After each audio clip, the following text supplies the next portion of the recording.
ಮತ್ತು ತಲಪಾಡಿ ಗ್ರಾಮದ ಮಹಿಳಾ ಸ್ವಸಹಾಯ ಸಂಘದ ಸದಸ್ಯರಿಗೆ 5 ದಿನಗಳ ಕಾಲ ಸ್ವಉದ್ಯೋಗ ತರಬೇತಿ ಕಾರ್ಯಕ್ರಮ ಮೊನ್ನೆ 19ರಿಂದ 23ರ ತನಕ ನಡೆಯಿತು. ಇವತ್ತು ಅದರ ಸಮಾರೋಪ ಕಾರ್ಯಕ್ರಮಕ್ಕೆ ನಾವೆಲ್ಲ ಸೇರಿದ್ದೇವೆ. ಈ ಸಮಾರೋಪ ಸಮಾರಂಭದ ಅಧ್ಯಕ್ಷ ಸ್ಥಾನವನ್ನು ಸಹಕಾರಿಯ ಅಧ್ಯಕ್ಷರಾದ ಶ್ರೀ ಸೂರಜ್ ಇವರು ವಹಿಸಿಕೊಳ್ಳಬೇಕಾಗಿ ಕೇಳಿಕೊಳ್ಳುತ್ತೇನೆ. ಶ್ರೀ ಸೂರಜ್ ಇವರಿಗೆ ಸಹಕಾರಿ ನಿರ್ದೇಶಕರಾದ ಶ್ರೀ ಸುಂದರ್ ಇವರು ಹೂ ನೀಡಿ ಗೌರವಿಸಬೇಕಾಗಿ ಕೇಳುತ್ತೇನೆ. ಹಾಗೂ ಅತಿ ಸಣ್ಣ ಮತ್ತು ಮಧ್ಯಮ ಕೈಗಾರಿಕಾ ಇಲಾಖೆ ಭಾರತ ಸರ್ಕಾರ ಇದರ ಜಂಟಿ ನಿರ್ದೇಶಕರಾದ ಶ್ರೀ ಸಾಕ್ರೆಟಿಸ್ ಇವರನ್ನು ಇಂದಿನ ಕಾರ್ಯಕ್ರಮಕ್ಕೆ ಸ್ವಾಗತಿಸುತ್ತೇನೆ. ಇವರಿಗೆ ಸಹಕಾರಿ ನಿರ್ದೇಶಕರಾದ ಶ್ರೀ ಸಂದೀಪ್ ಇವರು ಹೂ ನೀಡಿ ಸ್ವಾಗತಿಸಬೇಕಾಗಿ ಕೇಳಿಕೊಳ್ಳುತ್ತೇನೆ.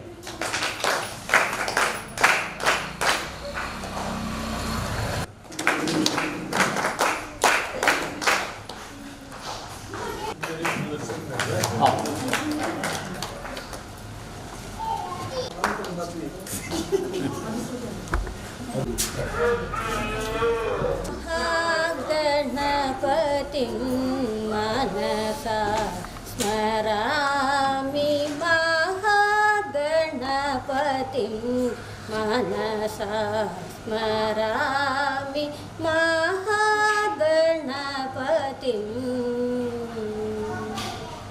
ಮಹಾದೇವಸುತಂ ಗುರುಗುಹನುತಂ ಮಹಾದೇವಸುತಂ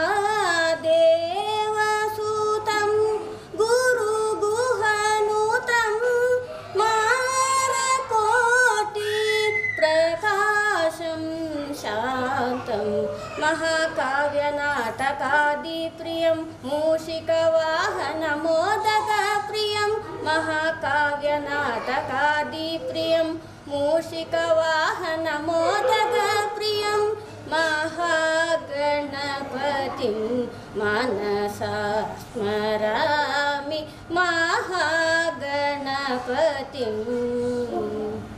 ನಮೋಸ್ತುತೇ ಶುಭಂ ಕರೋತು ಕಲ್ಯಾಣಂ ಆರೋಗ್ಯಂ ಸುಖಸಂಪದಃ ವೇಷಬುದ್ಧಿ ವಿನಾಶಾಯ ಆತ್ಮಾ ಜ್ಯೋತಿ ನಮೋಸ್ತುತೇ ಆತ್ಮಾ ಜ್ಯೋತಿ ಪ್ರದೀಪ್ತಾಯ ಬ್ರಹ್ಮ ಜ್ಯೋತಿ ನಮೋಸ್ತುತೇ ಬ್ರಹ್ಮ ಜ್ಯೋತಿ ಪ್ರದೀಪ್ತಾಯ ಗುರು ಜ್ಯೋತಿ ನಮೋಸ್ತುತೇ. ಸಣ್ಣ ಅತಿ ಸಣ್ಣ ಮತ್ತು ಮಧ್ಯಮ ವರ್ಗದ ಕೈಗಾರಿಕಾ ಇಲಾಖೆಯ ಭಾರತ ಸರ್ಕಾರ ಇದರ ವತಿಯಿಂದ ಇಲ್ಲಿ 4-5 ದಿನಗಳ ಸ್ವಉದ್ಯೋಗ ಶಿಬಿರ ನಡೆಯಿತು. ಇದರಲ್ಲಿ ನಾವು 22 ಜನ ಮಹಿಳೆಯರು ಪಾಲ್ಗೊಂಡಿದ್ದೇವೆ. ಮೊದಲನೇ ದಿನ ಉದ್ಘಾಟನೆಯನ್ನು ಮಾಡಿದ ನಂತರ ನಮಗೆ ತರಬೇತಿಯನ್ನು ಆರಂಭಿಸಿದರು. ಮೊದಲನೇದಾಗಿ ಶ್ರೀಧರ್ ಕುಂಬ್ಳೆ ಸರ್ ಇವರು ಫಿನಾಯಿಲ್ ತರಬೇತಿಯ ಬಗ್ಗೆ ಹೇಳಿಕೊಟ್ಟರು. ಅದರ ವಸ್ತುಗಳು ಶ್ರೀನಿವಾಸ್ ಕೆಮಿಕಲ್ಸ್ ಮಂಗಳೂರಲ್ಲಿ ಸಿಗ್ತದೆ ಅಂತ ಮಾಹಿತಿ ಕೂಡ ನೀಡಿದರು. ಅದು ಫಿನೈಲ್ ಅವರು ಹೇಳಿಕೊಟ್ಟ ಫಿನೈಲ್ ತುಂಬ ಸುಲಭ, ನಮಗೆ ಮಾಡ್ಬೋದು, ಎಲ್ಲರಿಗೂ ಮನೆಯಲ್ಲಿ ಕೂಡ ಮಾಡ್ಬೋದು. ಅನಂತರ ನಿತ್ಯಾನಂದ್ ಸರ್ ಅವರು ಪಾತ್ರೆ ತೊಳೆಯುವ ಪೌಡರಿನ ಬಗ್ಗೆ ಹೇಳಿಕೊಟ್ರು. ಅದು ಕೂಡ ನಮಗೆ ಸುಲಭದ ವಿಷಯ, ಮನನ ಆಯಿತು. ಎರಡನೇ ದಿನ 20ನೇ ಅಂದು ಶ್ರೀಧರ್ ಕುಂಬ್ಳೆ ಸರ್ ಅಲಂಕಾರಿಕ ಕ್ಯಾಂಡಲ್ಗಳ ಬಗ್ಗೆ ತಿಳಿಸಿಕೊಟ್ರು. ಅದು ನಮಗೆ ಮೌಲ್ಡ್ ಅವರು ಫಾರಿನ್ನಿಂದ ಮತ್ತು ಮುಂಬೈಯಿಂದ ತಂದದಂತೆ. ಆದ್ದರಿಂದ ನಮಗೆ ಮೌಲ್ಡು ಇಲ್ಲಿ ಲಭ್ಯ ಇಲ್ಲ. ಆದರೆ ನಾನು ಹಣತೆಯನ್ನು ಉಪಯೋಗಿಸಿ ಅದೇ ವಿಧಾನವನ್ನು ಉಪಯೋಗಿಸಿ ಕ್ಯಾಂಡಲ್ ಮಾಡಿದ್ದೇನೆ. ಆಮೇಲೆ ನಿತ್ಯಾನಂದ ಸರ್ ಅವರು ಡಿಟರ್ಜೆಂಟ್ ಪೌಡರ್ನ ಬಗ್ಗೆ ತಿಳಿಸಿಕೊಟ್ರು. 21ರಂದು ನಿತ್ಯಾನಂದ ಸರ್ ಅವರು ಚಾಕ್ ಕ್ರೇಯಾನ್ಸ್ ಇದು ಹೇಗೆ ಮಾಡೋದು ಅಂತ ತಿಳಿಸಿಕೊಟ್ರು. ಅದಕ್ಕೂ ಮೌಲ್ಡ್ ಬೇಕು, ಆದರೆ ಅದು ತುಂಬ ಸುಲಭ, ನಮಗೆಲ್ಲ ಮಾಡ್ಬೋದು, ಮೌಲ್ಡ್ ಲಭ್ಯ ಆದರೆ ಮಾಡ್ಬೋದು. ಆಮೇಲೆ ಶ್ರೀಧರ್ ಕುಂಬ್ಳೆ ಸರ್ ವಿಶೇಷ ಮಾಹಿತಿಯಾಗಿ ಹಣ್ಣಿನ ಜಾಮ್ ಮತ್ತು ಹಣ್ಣಿನ ಸ್ಕ್ವ್ಯಾಶ್ ಬಗ್ಗೆ ಹೇಳಿಕೊಟ್ರು. ವಿಶೇಷವಾಗಿ ಹಲಸಿನ ಹಣ್ಣಿನ ಜಾಮ್ನ ಬಗ್ಗೆ ಹೇಳಿಕೊಟ್ರು. ನಮಗೆಲ್ಲ ಗೊತ್ತಾಯಿತು, ಯಾಕಂದರೆ ಮೊದಲೆಲ್ಲ ಹಸಿದು ಹಲಸು ತಿನ್ನು ಅಂತ ಹೇಳ್ತಾಯಿದ್ರು. ಆದರೆ ಈಗ ಹಸಿದು ಹಸಿದು ಜಾಕ್ ಫ್ರೂಟ್ ತಿನ್ನು ಅಂತ ಹೇಳ್ತಾ ಇದ್ರು, ಈಗ ಹಸಿದು ಜಂಕ್ ಫುಡ್ ತಿನ್ನು ಅಂತ ಆಗಿದೆ ಪರಿಸ್ಥಿತಿ. ಆದರೆ ನಾವೆಲ್ಲ ವಿಶೇಷ ಏನು ಕೊಡುವುದಿಲ್ಲ ಅದಕ್ಕೆ, ಹಲಸಿನನ್ನು ಎಲ್ಲೆಲ್ಲಿ ಬಿಸಾಡ್ತೇವೆ. ಆದರೆ ಅವರು ಹೇಳಿಕೊಟ್ಟ ಮಾಹಿತಿಯನ್ನು ಮತ್ತು ಹಲಸಿನ ತೊಳೆಗಳನ್ನು ಉಪ್ಪು ನೀರಲ್ಲಿ ಹಾಕುವ ವಿಧಾನ, ಸರಿಯಾದ ವಿಧಾನವನ್ನು ಕೂಡ ನಮಗೆ ಅವರು ಚೆನ್ನಾಗಿ ಹೇಳಿಕೊಟ್ರು. 22ರಂದು ನಿತ್ಯಾನಂದ್ ಸರ್ ಅವರು ಕ್ಯಾಂಡಲ್ ತಯಾರಿಯ ಬಗ್ಗೆ ಹೇಳಿಕೊಟ್ರು. ಅದು ಸುಲಭ ಇದೆ, ಆದರೆ ಅಚ್ಚು ಅದರದ್ದು ಮೌಲ್ಡು ಬ್ಯಾಂಗ್ಳೂರಲ್ಲಿ ಸಿಗುವುದಂತೆ. ಅದು ನಮಗೆ ಸ್ವಲ್ಪ ಎಟಕಲಿಕ್ಕೆ ದೂರ ಇದೆ, ಆದರೆ ವಿಧಾನ ಸುಲಭ ಇದೆ.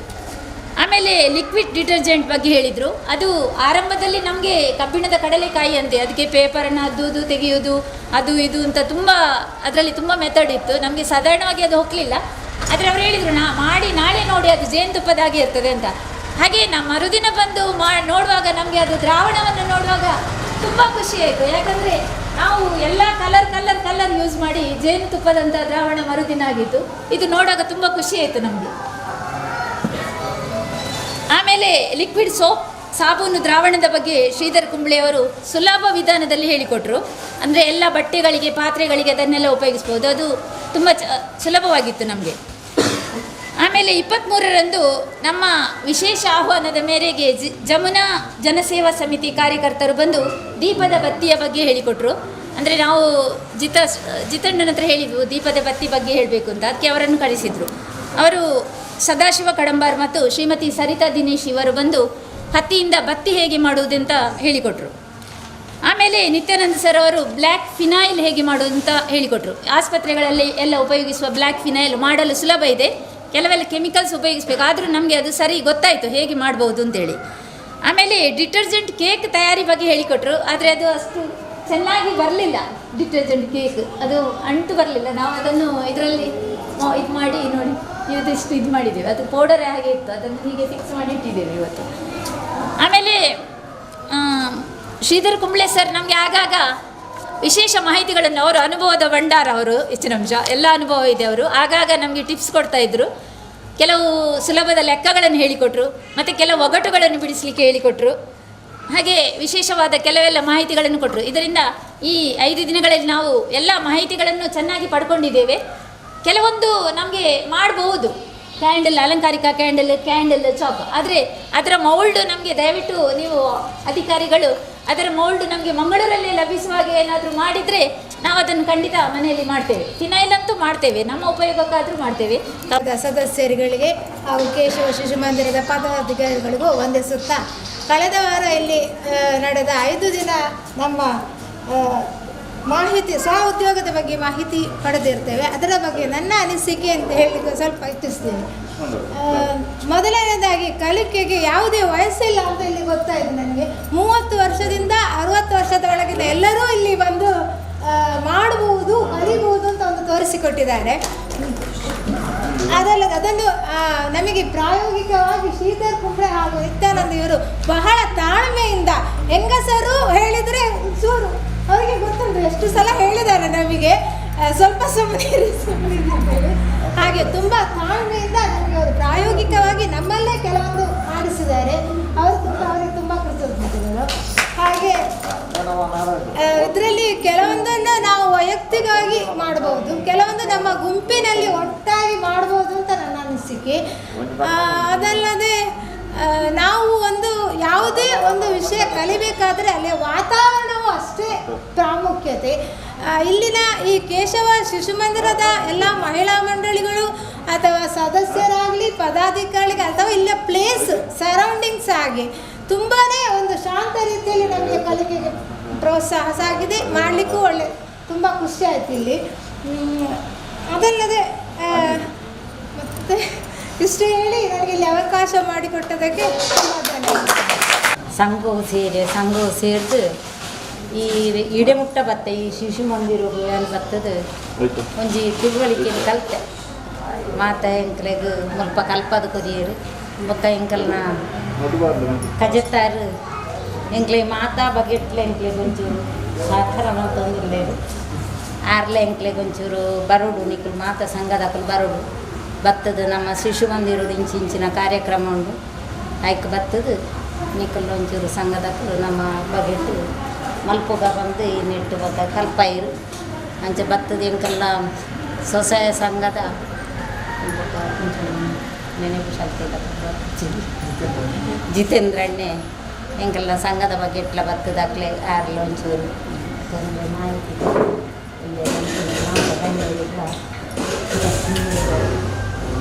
ಧನ್ಯವಾದ. ಗುಂಪಿನ ಸದಸ್ಯರೇ, ಮೊನ್ನೆ ಕಳೆದ ಸೋಮವಾರದಿಂದ ಶುಕ್ರವಾರದವರೆಗೆ ಏನು ಸ್ವಉದ್ಯೋಗದ ಬಗ್ಗೆ ಕಾರ್ಯಾಗಾರ ಅಂತೇಳಿ ಸ್ವಉದ್ಯೋಗದ ಬಗ್ಗೆ ಅನುಭವದ ಜೊತೆಗೆ ನಾವೇ ಏನು ಮಾಡಬೇಕು, ನಾವೇ ಸ್ವಂತ ಅನುಭವದ ಜೊತೆಗೆ ಇದೇನು ಒಂದು ಶಿಬಿರವನ್ನು ನಾವು ಆಯೋಜನೆ ಮಾಡಿದ್ದೇವೆ. ಇದು ಸಾರ್ಥಕತೆಯ ಕಡೆಗೆ ಹೋಗಿದೆ ಅಂತ ನನ್ನದು ಭಾವನೆ. ಇಲ್ಲಿ ನಾವು ಸುಮಾರು 19 ಜನ ಈ ಟ್ರೈನಿಂಗನ್ನು ಪಡೆದುಕೊಂಡಿದ್ದೇವೆ. ಈ 19 ಜನ ಟ್ರೈನಿಂಗನ್ನು ಪಡೆದುಕೊಂಡದ್ರಲ್ಲಿ ನಾನು ನನ್ನ ಸ್ವಂತ ಉಪಯೋಗಕ್ಕೆ, ನನ್ನ ಮನೆಯ ಉಪಯೋಗಕ್ಕೆ ಈ ಹೌಸ್ ಹೋಲ್ಡ್ ಕೆಮಿಕಲ್ಸ್ ನಾನೇನು ತರಬೇತಿ ಪಡೆದುಕೊಂಡಿದ್ದೇನೆ, ನಾನು ನನ್ನ ಮನೆಗೆ ತಕ್ಕಷ್ಟು ಅದನ್ನು ಬಳಸ್ತೇನೆ ಅಂತ ಹೇಳುವವರೆಷ್ಟು ಜನ ಇದ್ದೀರಿ? ಕೈ ಮೇಲೆ ಮಾಡಿ. ನೇರ ಕೈ ಮೇಲೆ.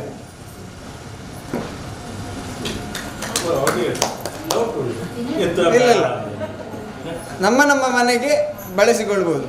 ಇದರಲ್ಲಿ ಸ್ವಲ್ಪ ಗಟ್ಟಿ ಮನಸ್ಸು ಮಾಡಿ, ಈಗ ಸುಂದರ್ ಸರ್ ಅವರ ಸುಂದರ ಮಾತುಗಳನ್ನು ಕೇಳಿದ ಮೇಲೆ ನಾನು ಕಮರ್ಷಿಯಲ್ ಪರ್ಪಸಿಗೆ ಅಂತೇಳಿದೆ ಮಾರುವಷ್ಟರ ಮಟ್ಟಿಗೆ ನಾನು ಇದನ್ನು ತಯಾರಿಸಬಲ್ಲೆ ಮತ್ತು ಮಾರುಕಟ್ಟೆಗೆ ತರುವಷ್ಟರ ಮಟ್ಟಿಗೆ ಆ ಗುಣಮಟ್ಟವನ್ನು ಬೆಳೆಸಿ ತರಬಲ್ಲೆ ಅಂತ ಹೇಳುವ ಮನಸ್ಸು, ಆ ನಿರ್ಧಾರ ಯಾರಲ್ಲಿದೆ ಒಮ್ಮೆ ಕೈ ಮೇಲೆ ಮಾಡಿ. ಖಂಡಿತವಾಗಿಯೂ ನಾನು ಕಮರ್ಷಿಯಲ್ ಪರ್ಪಸಿಗೆ ಈ ತರಬೇತಿಯನ್ನು ನಾನು ಕಮರ್ಷಿಯಲ್ ಪರ್ಪಸಿಗೆ ಬಳಸಿಕೊಳ್ಳಬಲ್ಲೆ ಅಂತ. ಒಂದೆರಡು ನೇರ ಕೈ ಮೇಲೆ ಮಾಡಿ ಒಮ್ಮೆ. 2, 3, 4, 5, 6, 8, 9, 10, 11, 12, 13. 19ರಲ್ಲಿ 13 ಜನ ಕಮರ್ಷಿಯಲ್ ಪರ್ಪಸಿಗೆ ಈ ಟ್ರೈನಿಂಗನ್ನು ಬಳಸಿಕೊಳ್ತೀರಿ ಅಂತ ಹೇಳಿದ್ರಿ. ಇದು ತುಂಬ ಸಂತೋಷದ ವಿಚಾರ. ಹೇಗೆ ಸರ್? ಅದೇ ಏನು 5 ದಿನದ ಸ್ವಉದ್ಯೋಗದ ಬಗ್ಗೆ ಕಾರ್ಯಾಗಾರ ಏನಿತ್ತು ಪ್ರಾಕ್ಟಿಕಲ್ ಆಗಿ, ಇದು ನಿಜವಾಗಿಯೂ ಸಾರ್ಥಕ ಆಗ್ತದೆ. ಮತ್ತು ಈಗ ಸುಂದರ್ ಸರ್ ಏನು ಹೇಳಿದರು, ನಿಜವಾಗಿಯೂ ನಮ್ಮ ಸ್ವಸಹಾಯ ಗುಂಪು ಪ್ರಾರಂಭ ಮಾಡಿದ ಯೋಜನೆಗಳು ಮತ್ತು ಈಗಿರುವ ಯೋಜನೆಗಳು ಕೂಡ ಅದೇ. ನಮ್ಮ ಸದಸ್ಯರು ಸಹಕಾರಿಯಿಂದ ಪಡೆದಿರ್ತಕ್ಕಂಥ ಲೋನ್ ಏನಿದೆ ಅದು ಪ್ರೊಡಕ್ಟಿವ್ ಪರ್ಪಸಿಗೆ ಯೂಸ್ ಆಗಬೇಕು ಅಂತ ಲೋನಿಗೆ ಬಂದಾಗ ನಾನು ಹೇಳುವುದು ಅದೇ ಮಾತು, ಅದರಲ್ಲಿ 2 ಮಾತಿಲ್ಲ. ನಾವು ಲೋನೇನು ಪಡೆದುಕೊಳ್ತೇವೆ, ನನ್ನ ತಾಯಿ ಯಾವತ್ತು ಹೇಳುವುದುಂಟು, ನಮ್ಮ ಏಪಲ ಖರ್ಚಿದ ಸಾದಿನಾಡ್ಯರ ಬಲ್ಲಿ ಪತ್ತೆ ನಿರುವ ಮಲ್ಪೊಡು ಇರುವೆ ನಲ್ಪ ಮಲ್ಪೊಡು ನಲ್ಪನೆ ಎನ್ಪ ಮಲ್ಪೊಡು ಎನ್ಪನ 150 ಮಲ್ಪೊಡು ಇಂಚಿನ ಜಾಸ್ತಿ ಮಲ್ತೊಂದು ಪೋಡ ಎತ್ತಂದೆ ಆಯ್ನ ಕಮ್ಮಿ ಮಲ್ಪರೆ ಬಲ್ಲಿ ಏಪ ನಮ ದೆತ್ತಿನ ಲೋನನ್ನು ನಮ್ಮ ಒಯ್ಯನ ಲೋನ್ ದೆತ್ತಂಡ ಅವೆಟ್ಟು ನಮ್ಮ ಉತ್ಪಾದನೆ ಮಲ್ಪೊಡು ಅವೇ ನಮ್ಮ ಲೋನ್ ಸಂದೈ ಬೊಕ್ಕ ಅವು ನಮ್ಮ ಸ್ವಂತ ಹಾಕೊಂಡು ಅಂತ ಒಂದು ಉದಾಹರಣೆ. ನಾವೇನೋ ಒಂದು ಲೋನ್ ಮಾಡಿ ಸ್ವಂತ ಉದ್ಯೋಗವನ್ನು ಪ್ರಾರಂಭ ಮಾಡ್ತೇವೆ. ಸ್ವಂತ ಉದ್ಯೋಗವನ್ನು ಪ್ರಾರಂಭ ಮಾಡಿ ಆ ಲೋನ್ ಯಾವಾಗ ರೀಪೇಮೆಂಟ್ ಆಗ್ತದ, ಅದು ಕ್ಲಿಯರ್ ಆಗ್ತದ, ಆದಮೇಲೆ ಅದು ನಮ್ಮ ಸ್ವಂತದ್ದಾಗ್ತದೆ. ಆದರೆ ಅದರಿಂದ ಬರುವಂಥ ಲಾಭ ಅದು ಜೀವನ ಪರ್ಯಂತ ಇರ್ತದೆ. ಜೀವನ ಪರ್ಯಂತಲ್ಲ, ನಮ್ಮ ತಲೆಮಾರಿನಿಂದ ತಲೆಮಾರಿಯೂ ಕೂಡ ಅದರ ಲಾಭ, ಅದರ ವ್ಯವಹಾರ ನಡೀತಾ ಇರ್ತದೆ. ಇದರಿಂದ ಸುಂದರ್ ಸರ್ ಹೇಳಿದ ಮಾತನ್ನೇ ನಾನು ಕೂಡ ಒಮ್ಮೆ ರಿಪೀಟ್ ಮಾಡಲಿಕ್ಕೆ ಬಯಸ್ತೇನೆ. ನಾವು ತೆಗೆಯುವ ಲೋನನ್ನು ಆದಷ್ಟು ಪ್ರೊಡಕ್ಟಿವ್ ಪರ್ಪಸಿಗೆ ಬಳಸಿಕೊಳ್ಬೇಕು. ಈಗ ಆದಷ್ಟು ಅದಕ್ಕೆ ಪ್ರೊಡಕ್ಟಿವ್ ಪರ್ಪಸಿಗೆ ಉತ್ಪಾದನೆಯತ್ತವೇ ನಾವು ತಗೊಳ್ತಿದ್ದೇವೆ. ಆದರೂ ಕೂಡ ಇನ್ನೂ ಮನಸ್ಸು ಮಾಡಿ ನಾವು ಉದ್ಯೋಗ ಪ್ರಾರಂಭ ಮಾಡುವುದಲ್ಲಿ, ಇರುವ ಉದ್ಯೋಗವನ್ನು ವಿಸ್ತರಣೆ ಮಾಡುವುದಲ್ಲಿ, ಅಭಿವೃದ್ಧಿ ಮಾಡುವುದಲ್ಲಿ ನಮ್ಮ ಯೋಜನೆಗಳು ಇರಬೇಕು ಅಂತ ನಮ್ಮ ಆಶಯ. ಹಾಗೆ ನಮ್ಮ ಸಹಕಾರಿಯ ತತ್ವ ಉದ್ದೇಶಗಳು ಕೂಡ ಅದೇ ರೀತಿ. ನಮ್ಮ ಸದಸ್ಯರನ್ನು ಆರ್ಥಿಕವಾಗಿ ಮತ್ತು ಸಾಮಾಜಿಕವಾಗಿ ಸದೃಢರನ್ನಾಗಿ ಮಾಡಬೇಕು ಅಂತ, ಅವರು ಸದೃಢರಾಗಬೇಕು. ಅದಕ್ಕೆ ಇವತ್ತು ನಾವು ಅತಿ ಸಣ್ಣ ಮತ್ತು ಮಧ್ಯಮ ಕೈಗಾರಿಕೆ ಇಲಾಖೆ ಜಂಟಿ ನಿರ್ದೇಶಕರ ಹತ್ರ, ಸಹಾಯಕ ನಿರ್ದೇಶಕರ ಹತ್ರ ಮಾತಾಡಿ ಈ ಕಾರ್ಯಕ್ರಮವನ್ನು ಆಯೋಜನೆ ಮಾಡಿದ್ದೇವೆ. ಆದ್ದರಿಂದ ಇದರ ಸದುಪಯೋಗವನ್ನು ಪ್ರತಿಯೊಬ್ಬರು ಪಡೆದುಕೊಂಡಿದ್ದೀರಿ ಅಂತ ನನ್ನ ಭಾವನೆ. ಹಾಗೆ ಇನ್ನೂ ಕೂಡ ಜೀವನದಲ್ಲಿ ಮುಂದೆ ಬನ್ನಿ ಅಂತ ಆಶಿಸ್ತಾ ನನ್ನ 2 ಪ್ರಾಸ್ತಾವಿಕ ನುಡಿಯನ್ನು ಮುಗಿಸ್ತೇನೆ. ಆದರೆ ಈ ಕಾರ್ಯಕ್ರಮ ಎಷ್ಟು ಯಶಸ್ವಿಯಾಗಿದೆ ಅನ್ನೋದಕ್ಕೆ ಪ್ರೊಬಬ್ಲಿ ಸರ್ಟಿಫಿಕೇಟನ್ನು ನೋಡಿ ನಾವು ಹೇಳಲಿಕ್ಕಾಗೋದಿಲ್ಲ. ಇವತ್ತು ನಾವು ನಿಮಗೆ ಸರ್ಟಿಫಿಕೇಟ್ಗಳನ್ನು ಕೊಡಬಹುದು, ಹೆಚ್ಚಿನ ಮನೆಗಳಲ್ಲಿ ಅದು ನಾಡ್ದು ಗೋಡೆಯಲ್ಲಿ ನೇತಾಡ್ತಾ ಇರ್ಬೋದು, ಅಥವಾ ಯಾವುದೋ ಒಂದು ಫೋಲ್ಡರ್ನ ಒಳಗೆ ಹೋಗಿ ಕೂತ್ಕೊಳ್ಬೋದು. ಬಟ್ ನೀವು ಕಲ್ತಂಥ ಒಂದು ವಿದ್ಯೆ ಪ್ರೊಬಬ್ಲಿ ಅದು ಉಪಯೋಗಕ್ಕೆ ಬರ್ತದೆ. ಅಫ್ಕೋರ್ಸ್ ಈ ಸರ್ಟಿಫಿಕೇಟ್ಗಳಲ್ಲಿ ತುಂಬ ಉಪಯೋಗ ಉಂಟು. ನಡೆದು ನೀವು ಯಾವುದೇ ರೀತಿಯ ಒಂದು ಸ್ವಉದ್ಯೋಗ ಒಂದು ಇದಕ್ಕೆ ಲೋನು ಅಥವಾ ಯಾವುದೋ ಒಂದು ಲೋನ್ ತಗೊಳ್ಳಿಕ್ಕೆ ಹೋದರೂ ಸಹ ಈ ಒಂದು ಟ್ರೈನಿಂಗ್ ನಿಮಗೆ ತುಂಬ ಒಂದು ಹೆಲ್ಪ್ಫುಲ್ ಆಗ್ತದೆ, ತುಂಬ ಒಂದು ಸಹಾಯ ಆಗ್ತದೆ. ಆದರೆ ಇವತ್ತು ನೀವು ಏನು ಕಲ್ತಿದ್ದೀರಿ, ಪ್ರೊಬಬ್ಲಿ ಈ ಒಂದು ಕಾರ್ಯಕ್ರಮದ ಇವತ್ತು ನಾವು ಕೊನೆಯಲ್ಲಿದ್ದೇವೆ.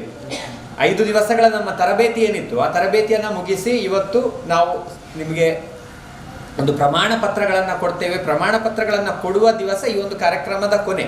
ಆದರೆ ನನಗೆ ಅನಿಸ್ತದೆ ಇದು ಈ ಕಾರ್ಯಕ್ರಮದ ಕೊನೆ ಅಲ್ಲ, ಇದು ಪ್ರಾರಂಭ. ಇವತ್ತು ನಮ್ಮ ಒಂದು ಆಕ್ಟಿವಿಟಿ ಏನಾಗಿದೆ, ನೀವು ಕಲ್ತದ್ದೇನಿದೆ ಅದನ್ನು ನಿಮ್ಮ ಒಂದು ಲೈಫಲ್ಲಿ ಇಂಪ್ಲಿಮೆಂಟ್ ಮಾಡೋದು ಅಥವಾ ಅದನ್ನೊಂದು ಸ್ಟಾರ್ಟ್ ಮಾಡೋದು, ಅದನ್ನೊಂದು ತಯಾರು ಮಾಡಲಿಕ್ಕೆ ಈ ದಿನ ನಿಮ್ಮ ಒಂದು ಇದರ ಪ್ರಾರಂಭ. ಆದ್ದರಿಂದ ಇದು ಸಮಾರೋಪ ಸಮಾರಂಭ ಈ ಕಾರ್ಯಕ್ರಮದಲ್ಲ. ಈ ಒಂದು ನಮ್ಮ ಕೆಮಿಕಲ್ಸ್, ಹೌಸ್ ಹೋಲ್ಡ್ ಕೆಮಿಕಲ್ಸ್ ನಾವು ಏನು ಕಲ್ತಿದ್ದೇವೋ ಅದನ್ನು ನಾವು ತಯಾರಿಸುವುದಕ್ಕೆ ಇದು ಒಂದು ಪ್ರಾರಂಭ, ಇದು ಕೊನೆ ಅಲ್ಲ, ಇದು ಪ್ರಾರಂಭ. ಆಗಲೇ ಒಬ್ಬರು ಇದನ್ನು ಫೀಡ್ಬ್ಯಾಕ್ ಹೇಳಿದಾಗ ಅವ್ರು ಹೇಳಿದರು, ಕಲಿಕೆಗೆ ವಯಸ್ಸು ಇಲ್ಲ ಅಂತ ನನಗೆ ಗೊತ್ತಾಯಿತು ಅಂತ. ಅದು ಕಲಿಕೆಗೆ ಅಂತೇಳಿ ಅಲ್ಲ, ಏನನ್ನು ಮಾಡಲಿಕ್ಕೆ ಸಹ ವಯಸ್ಸಿನ ಒಂದು ನಿರ್ಬಂಧ ಇಲ್ಲ. ಯಾಕಂತ ಹೇಳಿದ್ರೆ ಕ್ಲಿಯರ್ ಆಗಿ ನಾನೊಂದು ಯಾವುದೋ ಒಂದು ಯೂತ್ ಹಾಸ್ಟೆಲ್ನಲ್ಲಿ ಒಂದು ಬೋರ್ಡ್ ಹಾಕಿದ್ರು, ಅದನ್ನು ಓದಿದ್ದೆ. ಅದರಲ್ಲಿ ಅವ್ರು ಹೇಳಿದ್ರು, ಈ ಯೌವನ ಅಥವಾ ಏನು ಯೂತ್ ಅನ್ನೋದು ಅದು ದೇಹಕ್ಕೆ ಸಂಬಂಧಪಟ್ಟದ್ದಲ್ಲ, ಅದು ಮನಸ್ಸಿಗೆ ಸಂಬಂಧಪಟ್ಟದ್ದು. ಒಬ್ಬ 80 ವರ್ಷದಲ್ಲಿ ಸಹ ಯುವಕನಾಗಿರ್ಬೋದು ಅಥವಾ ಯುವತಿಯಾಗಿರಬಹುದು, ಅದು ಅವರ ಮನಸ್ಸಿನ ಮೇಲೆ ನಿರ್ಧಾರ ಆಗಿರ್ತದೆ. ಸೊ ಯೌವನ ಅನ್ನೋದು ಒಂದು ಸ್ಟೇಟ್ ಆಫ್ ಮೈಂಡ್, ಒಂದು ಮನಸ್ಸಿನ ಒಂದು ಸ್ಥಿತಿಯೇ ವಿನಃ ನಾವು ಹೇಗಿದ್ದೇವೆ ಅನ್ನೋದು ಅಲ್ಲ. ಯಾಕಂತ ಹೇಳಿದ್ರೆ ನೀವು ನೋಡಿರ್ಬೋದು, ನಾನು ನೋಡಿದ್ದೇನೆ. 25 ವರ್ಷದ ಮುದುಕಿಯನ್ನು ನೋಡಿದ್ದೇನೆ, 35 ವರ್ಷದ ಯುವತಿಯನ್ನು ನೋಡಿದ್ದೇನೆ. ನಾನು ಒಂದು 18 ವರ್ಷಕ್ಕೆ ಮದುವೆಯಾಗಿ 22, 23 ವರ್ಷಕ್ಕೆ ಆಗುವಾಗ 2 ಮಕ್ಕಳಾಗಿ ಆ ಮಕ್ಕಳನ್ನು ಹೀಗೆ ಹಿಡ್ಕೊಂಡು ಹೋಗುವಾಗ ಆ ಕೂದಲು ಬಾಚಿರುವುದಿಲ್ಲ, 2 ನಿಮಿಷದೊಳಗೆ ಸೀರೆ ಉಟ್ಟ ಆಗ್ತದೆ, ಎಲ್ಲಿಗೆ ಹೊರಡುತ್ತಿದ್ರು ಓಕೆ, ಅಥವಾ ಡ್ರೆಸ್ ಹಾಕೋದಿದ್ರೆ 1 ನಿಮಿಷದಲ್ಲಿ ಚೂಡಿದಾರ ಹಾಕ್ಕೊಂಡು ಮಕ್ಕಳನ್ನು ಹಿಡ್ಕೊಂಡು ಹೋಗ್ತಾ ಇರ್ತಾರೆ 22ನೇ ವರ್ಷಕ್ಕೆ. ಅದೇ ಇನ್ನೂ ಮದುವೆ ಆಗಲಿಲ್ಲ, 35 ವರ್ಷಕ್ಕೆ ಹೊರಡಲಿಕ್ಕೆ 1 ಗಂಟೆ, ಅವರು ನಡೆಯುವ ಸ್ಟೈಲೇ ಬೇರೆ. ಇವರು 22 ವರ್ಷ ಮದುವೆಯಾಗಿ 2 ಮಕ್ಕಳಾಗುವವರು ಇನ್ನೇನು ಮುಗೀತು ಅಂತ, ಹೀಗೆ ಇನ್ನು ಆಯ್ತು ಮುಗೀತು ಎಂಡ್, ಎಂತ ಉಂಟು ಇನ್ನು ಅಂತ. ಅದು ಒಂದು ಮನಸ್ಸಿನ ಸ್ಥಿತಿ ಮಾತ್ರ. ಅಲ್ಲಿ ಅವರು ನಿಜವಾಗಿಯೂ ಫಿಸಿಕಲಿ ವೀಕು ಆಗಲಿಲ್ಲ, ಇವರು ಇನ್ನಷ್ಟು ಸ್ಟ್ರಾಂಗ್ ಆಗಲಿಲ್ಲ, ಇಬ್ಬರು ಒಂದೇ ಥರ ಇರ್ತಾರೆ. ಆದರೆ ಒಂದೇ ಒಂದು ವ್ಯತ್ಯಾಸ ಅಂದರೆ ಆ ಒಂದು ನಿರ್ಧಾರ, ಒಂದು ಮನಸ್ಸು. ಸೊ ಮನಸ್ಸಿನ ಒಳಗೆ ನಾವು ಹಲವಾರು ವಿದ್ಯಾರ್ಥಿಗಳಿಗೆ ನಾನು ಮಾತಾಡುವಾಗ ಹೇಳೋದುಂಟು, ಕೆಲವರು ಓದಿರುವುದಿಲ್ಲ, ಪರೀಕ್ಷೆ ಬರೀಲಿಕ್ಕೆ ಹೋಗುವ ಮೊದಲೇ ಅವ್ರು ಎಣಿಸ್ತಾರೆ, ನಾನೀಗ ಹೋಗಿ ಪರೀಕ್ಷೆ ಬರೆದ್ರೆ ಇದರಲ್ಲಿ ನಾನು ಫೇಲ್ ಆಗ್ತೇನೆ ಅಂತ. ಆ ಎಣಿಸಿದ ನಂತರ ಹೋಗುವ ಅವಶ್ಯಕತೆ ಇಲ್ಲ, ಅದು ಒಂದು ದೊಡ್ಡ ವೇಸ್ಟ್. ಯಾಕಂದರೆ ಮನಸ್ಸಿನೊಳಗೆ ಆಲ್ರೆಡಿ ಫೇಲ್ ಆಗಿದೆ ಅವರು, ಇನ್ನು ಅಲ್ಲಿ ಒಂದು ರಿಸಲ್ಟ್ ಬರುವಾಗ ಫೇಲ್ ಆಗಿದೆ ಅಂತ ಬರಲಿಕ್ಕೆ ಬಾಕಿ. ಸೊ ನೀವು ಇವತ್ತು ಪ್ರೊಬಬ್ಲಿ ಆ 1 ವಾರದ ಒಳಗೆ ಏನನ್ನ ಕಲಿಸ್ಲಿಕ್ಕೆ ಆಗ್ತದ ಅದನ್ನು ನಮ್ಮ ತರಬೇತಿದಾರರು ನಿಮಗೆ ಕಲಿಸಿದ್ದಾರೆ. ಸೊ ಅದು ನಿಮಗೆ ಒಂದು ಏನು ಮಾಹಿತಿ ಮಾತ್ರ, ಒಂದು ಮಾಹಿತಿ ಮತ್ತೊಂದು ಮಾಡಲಿಕ್ಕೆ ಹೇಳಿಕೊಟ್ಟದ್ದು. ಈಗ ಆ ಒಂದು ಡಿಟರ್ಜೆಂಟ್ ಕೇಕ್ ಇರ್ಬೋದು, ಪ್ರೊಬಬ್ಲಿ ಏನೋ ಮಿಕ್ಸಿಂಗ್ ಅಥವಾ ಯಾವುದ್ರಲ್ಲೂ ಒಂದು ಇದಿರ್ಬೋದು. ಬಟ್ ನೀವು ನಿಮ್ಮಷ್ಟಕ್ಕೆ ಮಾಡುವಾಗ ಅದಕ್ಕಿಂತ ಒಳ್ಳೆಯ ಕೇಕ್ ನೀವು ಮಾಡಬಹುದು. ಯಾಕಂತ ಹೇಳಿದ್ರೆ ಅದು ಪ್ರಾಕ್ಟೀಸ್, ನೀವು ಎಷ್ಟು ಮಾಡ್ತೀರಾ ಅದರ ಮೇಲೆ ಡಿಪೆಂಡ್ ಆಗಿರ್ತದೆ. ಅದರ ಏನು ಪರ್ಫೆಕ್ಟ್ ಫಿನಿಶ್ ಮತ್ತು ಅದರ ಏನು ಇದೆಲ್ಲ ನಮ್ಮ ಒಂದು ಏನು ಪ್ರಾಕ್ಟೀಸಿನ ಮೇಲೆ ಡಿಪೆಂಡ್ ಆಗ್ತದೆ. ಯಾಕಂತ ಹೇಳಿದ್ರೆ ದಿನಕ್ಕೆ ಈಗ ನೈಟಿ ಹೊಲಿಲಿಕ್ಕೆ ಇಲ್ಲಿ ಮಂಗಳೂರಿನಲ್ಲಿ ಒಬ್ಬರು ಕುಸುಮ ದೇವಾಡಿಗ ಅಂತ ಇದ್ದಾರೆ, ಅವರೊಂದು 70 ಜನರನ್ನು ಇಟ್ಟುಕೊಂಡು ಬರೇ ನೈಟಿ ಹೊಲಿಸ್ತಾರೆ. ಅಷ್ಟು 70 ಜನರನ್ನು ಇಟ್ಟುಕೊಂಡು ಅವ್ರ ಕೆಲಸಕ್ಕೆ ಇಟ್ಟುಕೊಂಡು ನೈಟಿ ಹೋಲಿಸಿದ್ರು, ಅವರಿಗೆ ನೈಟಿ ಇನ್ನಷ್ಟು ಶಾರ್ಟೇಜ್ ಅಂತೆ. ಅವ್ರು ಯಾವತ್ತು ಬಂದು ಕೇಳೋದು, ನಮ್ಮ ಹತ್ರ ಕೆಲಸಕ್ಕೆ ಯಾರಾದ್ರೂ ಇದ್ರೆ ಹೇಳಿ ಅಂತ. ಅಂದರೆ ಮಾರ್ಕೆಟಿಂಗ್ ಉಂಟು, ಓಕೆ, ಪುನಃ ನೈಟಿ ಹೊಲಿಯುವ ಬಗ್ಗೆ ಒಂದು ಸ್ವಲ್ಪ ನಾವು ಮುಂದೆ ಹೋದರೆ ನೋಡಿದರೆ ಅದರ ಒಂದು ನೈಟಿ ಹೊಲಿಯುವ ಮಜೂರಿ 7 ರೂಪಾಯಿಯಿಂದ ಸ್ಟಾರ್ಟ್ ಆಗ್ತದೆ. 7 ರೂಪಾಯಿಗೆ ನೈಟಿಯನ್ನು ಹೊಲಿದು ಕೊಡ್ತಾರೆ. ಇಂಡಿವಿಜುವಲ್ ಒಂದೊಂದು ಪೀಸ್ ಆಗಿ ಚಾರ್ಜ್ ಮಾಡಿದಾಗ ಲೇಬರ್ ಚಾರ್ಜಸ್ 7 ರೂಪಾಯಿ ಒಂದು ನೈಟಿಗೆ. ನಾವು ಆದರೆ ದಿನಕ್ಕೆ ಎಷ್ಟು ನೈಟಿ ಹೊಲಿಬೋದು? ಒಂದು 5 ಹೊಲಿಬೋದು. 5 ಹೇಳಿ 35 ರೂಪಾಯಿ ಅದು ಸ್ಟಾರ್ಟಿಂಗಲ್ಲಿ. ಸಪೋಸ್ ಅದರಲ್ಲಿ ನಾವು ಪ್ರಾಕ್ಟೀಸ್ ಮಾಡ್ತಾ ಹೋದಾಗೆ ಆ 7 ರೂಪಾಯಿಯ ನೈಟಿಯಲ್ಲಿ ಸಹ ಒಂದು 500 ರೂಪಾಯಿ ಸಂಪಾದಿಸುವವರು ಸಹ ಇದ್ದಾರೆ. ಅದು ನಮ್ಮ ಮೇಲೆ ಡಿಪೆಂಡ್ ಆಗಿರ್ತದೆ, ನಮ್ಮ ಮನಸ್ಥಿತಿಯ ಮೇಲೆ ಡಿಪೆಂಡ್ ಆಗಿರ್ತದೆ. ಇವತ್ತು ಆ ಪ್ರಾಡಕ್ಟ್ಗಳನ್ನು ಮಾಡೋದು ತುಂಬ ಸುಲಭ. ಎಲ್ಲಿ ಸಹ ಯಾವುದೇ ನೀವೊಂದು ಸ್ವಉದ್ಯೋಗ ಮಾಡಬೇಕಾದ್ರೆ, ಈಗ ನಿಮ್ಮದೇ ಒಂದು ಸ್ವಉದ್ಯೋಗ ಅಂತ ಹೇಳಬೇಕಾದ್ರೆ ನಿಮಗೆ ದುಡ್ಡು ಸಿಗುವುದು ಕಷ್ಟ ಏನಲ್ಲ. ನನಗೆ ಗೊತ್ತಿದ್ದಾಗೆ ಈ ಸ್ವಸಹಾಯ ಸಂಘಗಳಲ್ಲಿ ಅದರಲ್ಲಿ ಒಂದು ಅಧ್ಯಕ್ಷರು ಇರ್ತಾರೆ, ಇನ್ನೊಬ್ರು ಯಾರು ಇರ್ತಾರೆ, ಆ 3 ಜನ ಸೈನ್ ಹಾಕಿದರೆ ನನಗೆ ನನ್ನ ಸ್ವಸಹಾಯ ಸಂಘದಿಂದ ಲೋನ್ ಸಿಗ್ತದೆ. ಮೆಷಿನರಿ ಆಗ ಹೇಳಿದ್ರಿ ನೀವು ಮೌಲ್ಡ್ಸ್ ಎಲ್ಲ, ಖಂಡಿತವಾಗಿಯೂ ನಮ್ಮ ನಿತೇಶ್ ಅವರು ಮನಸ್ಸು ಮಾಡಿದ್ರೆ ಅಥವಾ ನಾವು ನಿಮಗೆ ಅದು ಎಲ್ಲಿ ಅವೈಲೇಬಲ್ ಇದೆ ಅದನ್ನು ತರಿಸಿಕೊಡುವ ವ್ಯವಸ್ಥೆ ಖಂಡಿತವಾಗಿಯೂ ಮಾಡುವ. ಅದರಲ್ಲಿ ಏನು ದೊಡ್ಡ ಸಮಸ್ಯೆ ಇಲ್ಲ. ಮ್ಯಾನುಫ್ಯಾಕ್ಚರ್ ಮಾಡುವುದಕ್ಕೂ ಸಮಸ್ಯೆ ಇಲ್ಲ. ಸಮಸ್ಯೆಯಲ್ಲಿ ಬರೋದಂದರೆ ಅದನ್ನು ಸೇಲ್ ಮಾಡೋದು. ಸೊ ನೀವು ತುಂಬ ಅದೃಷ್ಟಶಾಲಿಗಳು. ಯಾಕೆಂತ ಹೇಳಿದರೆ ಸೇಲನ್ನು ಅವರೇ ಮಾಡ್ತಾರೆ ಅಂತೇಳಿ ನಮ್ಮ ಕಾರ್ಯಕ್ರಮದ ಉದ್ಘಾಟನೆಯ ದಿವಸವನ್ನೇ ಅವತ್ತೇ ಹೇಳಿದ್ದಾರೆ. ನಾವೊಂದು ಏನು ಸೂಪರ್ ಮಾರ್ಕೆಟ್ ಮಾಡ್ತಾ ಇದ್ದೇವೆ, ಅದರಲ್ಲಿ ನಿಮ್ಮ ಪ್ರಾಡಕ್ಟನ್ನು ಸೇಲ್ ಮಾಡಲಿಕ್ಕೆ ನಾವಲ್ಲಿ ಕೌಂಟರ್ಸ್ ಅಥವಾ ಸ್ಪೆಷಲ್ ಇದನ್ನೇ ಇಡ್ತೇವೆ. ಸೊ ಹಾಗಾದರೆ ಪ್ರಾಬ್ಲಮ್ ಎಲ್ಲಿದೆ? ಒಂದು ಮೈಂಡ್ ಸೆಟ್ಟಲ್ಲಿ. ಅದು ಬಿಟ್ಟರೆ ಬೇರೆ ಎಲ್ಲಿಯೂ ಪ್ರಾಬ್ಲಮ್ ಇಲ್ಲ. ಒಂದು ನಿರ್ಧಾರ, ನಮ್ಮ ಕಡೆಯಿಂದ ಒಂದು ನಿರ್ಧಾರ, ಅದನ್ನು ಕರೆಕ್ಟಾಗಿ ಒಳ್ಳೆಯ ಒಂದು ಅಟ್ರಾಕ್ಟಿವ್ ಪ್ಯಾಕೇಜ್ನೊಂದಿಗೆ ನಾನು ಮಾಡ್ತೇನೆ ಅನ್ನುವ ಒಂದು ನಿರ್ಧಾರವನ್ನು ನೀವು ತಗೊಂಡ್ರೆ ಅದು ಅಲ್ಲಿಗೆ ಮುಗೀತು. ವ್ಯಾಪಾರ ಸ್ಟಾರ್ಟ್, ಒಂದಿಷ್ಟು ದುಡ್ಡು ಬರ್ತದೆ, ಏನನ್ನಾದರೂ ನೀವು ಮಾಡಿಕೊಳ್ಬಹುದು. ಸೊ ಕಾರ್ಯಕ್ರಮವನ್ನು ನಾವು ಮಾಡಿದ್ದೇವೆ, ತರಬೇತಿಯನ್ನು ನಾವು ನೀಡಿದ್ದೇವೆ. ಆ ತರಬೇತಿಯ ಸಕ್ಸಸ್ ಆಗಬೇಕಾದ್ರೆ ನೀವು ಆ ಸ್ವಉದ್ಯೋಗವನ್ನು ಪ್ರಾರಂಭಿಸಬೇಕು. ಇನ್ವೆಸ್ಟ್ಮೆಂಟ್ ದೊಡ್ಡ ವಿಷಯವೇ ಅಲ್ಲ. ಕೆಲವಾರು ಸಲ ನಾನು ಸ್ವಸಹಾಯ ಸಂಘಗಳಲ್ಲಿ ಹೋದಾಗ ನಾನು ಅವರ ಮಾತುಗಳಲ್ಲಿ, ಅವರ ಒಂದು ಫೀಡ್ಬ್ಯಾಕಲ್ಲಿ ಗಮನಿಸಿದ್ದೇನೆ. ಏನಂತ ಹೇಳಿದರೆ, ಹೆಚ್ಚಿನ ಸ್ವಸಹಾಯ ಸಂಘಗಳಲ್ಲಿ ಏನಾಗ್ತದೆ ಅಂತ ಹೇಳಿದರೆ, ಪ್ರೊಬಬ್ಲಿ ಇದರಲ್ಲಿ ಆಗಿರಲಿಕ್ಕಿಲ್ಲ, ನಾನು ಧರ್ಮಸ್ಥಳದ ಗ್ರೂಪ್ಗಳ ಇದಕ್ಕೆ ಸಹ ಹೋಗಿದ್ದೇನೆ. ಅಲ್ಲೆಲ್ಲ ಏನಾಗ್ತಾ ಇದೆ ಅಂದರೆ, ಪ್ರೊಬಬ್ಲಿ ನಾನು ನೋಡಿದ ಹಾಗೆ ಆ ಗ್ರೂಪಿಗೆ ಅವರು ಸೇರಿದ ನಂತರ ಅವರ ಜೀವನದ ಶೈಲಿ ಅಥವಾ ಜೀವನದ ಒಂದು ಮಟ್ಟ ಏನಿದೆ ಅದು ಕೆಳಗೆ ಬಂದಿದೆ. ನೀವು ನಂಬಲಿಕ್ಕಿಲ್ಲ. ಕಾರಣ ಏನಂತ ನಾನು ಹೇಳ್ತೇನೆ. ಕಾರಣ ಇಷ್ಟೇ, ಅವರು ಲೋನ್ ತಗೊಳ್ತಾರೆ. 3 ಜನರ, ನಾನು ಹೇಳಿದಾಗೆ 3 ಜನರ ಸಿಗ್ನೇಚರ್ ಹಾಕಿದರೆ ನನಗೆ ಲೋನ್ ಸಿಗ್ತದೆ. ಆದರೆ ಲೋನ್ ತಗೊಳ್ಳೋದು ಯಾವುದಕ್ಕೆ? ಮಗಳ ಮದುವೆಗೆ, ಅಥವಾ ಬಾವಿ ತೋಡಲಿಕ್ಕೆ, ಮನೆದ್ದು ರಿಪೇರಿ ಮಾಡೋದಕ್ಕೆ, 2-4 ರಿಂಗ್ ಎಕ್ಸ್ಟ್ರಾ ಹಾಕೋದಕ್ಕೆ, ಅಥವಾ ಇನ್ನೇನಾದರೂ ಏನೋ ಒಂದು ಸಣ್ಣ ಬಂಗಾರ, ಒಂದು ಕರಿಮಣಿ ಬಂಗಾರದ್ದು ಮಾಡಿಸ್ತೇನೆ ಅಂತೇಳಿ. ಈಗ ಪ್ರಾಬ್ಲಮ್ ಏನಾಗ್ತದೆ ಅಂದರೆ, ನೀವು ಮಾಡಿಕೊಂಡ್ರಿ, ಮನೆದ್ದು ಬಾವಿ ಮಾಡಿದ್ರಿ, ಅಥವಾ ಯಾರಿಗೋ ಮದುವೆ ಮಾಡಿದ್ರಿ, ಅಥವಾ ಏನೋ ಒಂದು 4 ಮನೆದ್ದು ಇದು ರಿಪೇರಿ ಮಾಡಿದ್ರಿ. ಪ್ರಾಬ್ಲಮ್ ಏನಾಗ್ತದೆ ಅಂತ ಹೇಳಿದರೆ, ಲೋನ್ ಸಿಕ್ಕಿತು ನಿಮಗೆ, ಇನ್ನು ನೆಕ್ಸ್ಟ್ ಮಂತ್ನಿಂದ ಅಥವಾ ನೆಕ್ಸ್ಟ್ ವಾರದಿಂದ ವೀಕ್ಲಿ ನೀವು ಲೋನ್ ಕಟ್ಟಬೇಕು. ಮೊದಲು ಸಹ ನಿಮ್ಮ ಅರ್ನಿಂಗ್, ನೀವು ಎಷ್ಟು ಗಳಿಸ್ತಾ ಇದ್ರ, ಎಷ್ಟು ಕೆಲಸ ಮಾಡಿ ದುಡ್ಡು ಮಾಡ್ತಿದ್ರ, ಅದು ಕಾನ್ಸ್ಟೆಂಟ್, ಅದರಲ್ಲಿ ಚೇಂಜಸ್ ಇಲ್ಲ. ಹೌದಲ್ವಾ? ಅದರಲ್ಲಿ ಚೇಂಜಸ್ ಇಲ್ಲ. ಎಷ್ಟು ನೀವು ಇದು ಮಾಡ್ತಾ ಇದ್ದೀರಾ, ಗಳಿಸ್ತಾ ಇದ್ದೀರಾ, ಅಥವಾ ಎಷ್ಟು ನಿಮ್ಮ ದುಡಿಮೆಯಿಂದ ಅಥವಾ ಯಾವುದೋ ಮಾಡಿ ದುಡ್ಡು ಬರ್ತಿತ್ತ, ದುಡ್ಡು ಬರೋದು ಅಷ್ಟೇ.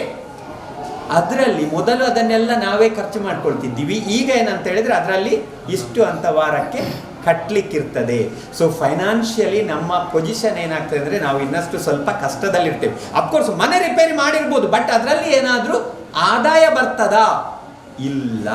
ಸೊ ಯಾವತ್ತು ನಾವೇನಾದರೂ ಲೋನ್ ತಗೊಂಡ್ರೆ ಅದನ್ನು ಒಂದಿಷ್ಟು ಉತ್ಪಾದನೆ ಆಗುವಲ್ಲಿ ಹಾಕಬೇಕು.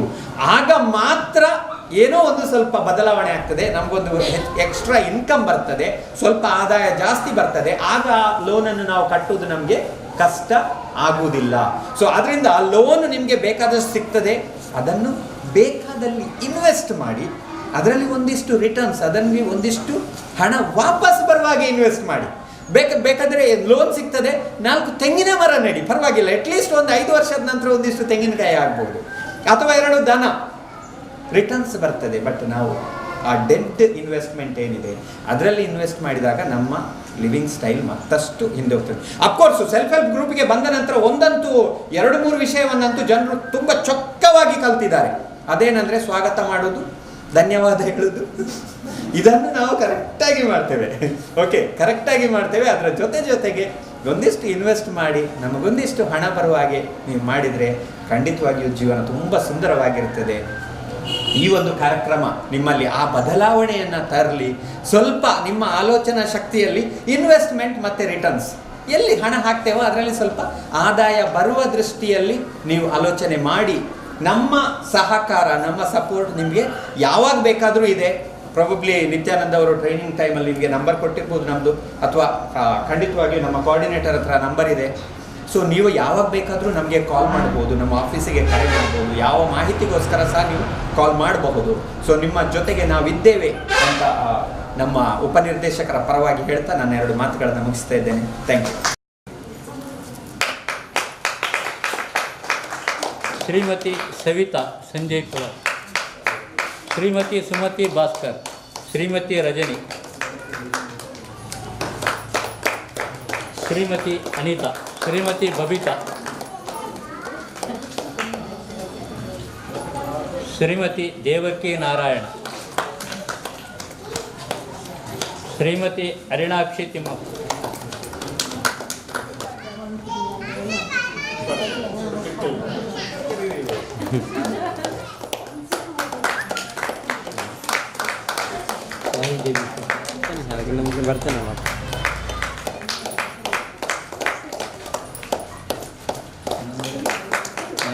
ನಯನ ಇದ್ದಾರೆ.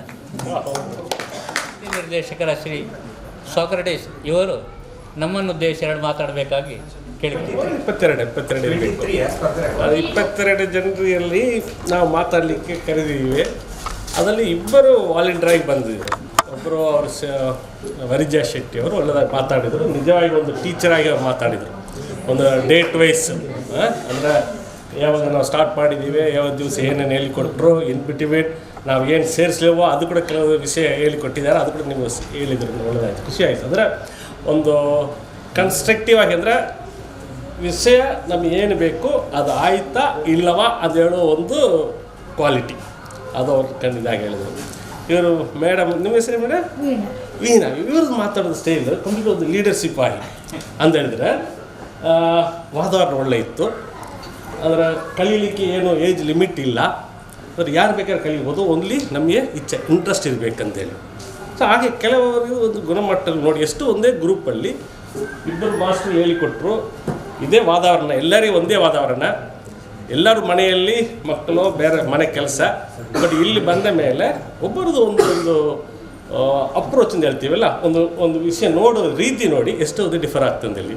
ನಾನು ಅವರು ದೇವಿಕಮ್ಮ ನಾವು ತುಂಬ ಕಂಪಲ್ ಮಾಡಿ ಕರೆದು ಮಾತಾಡಿಸ್ಬೇಕಾಯಿತು.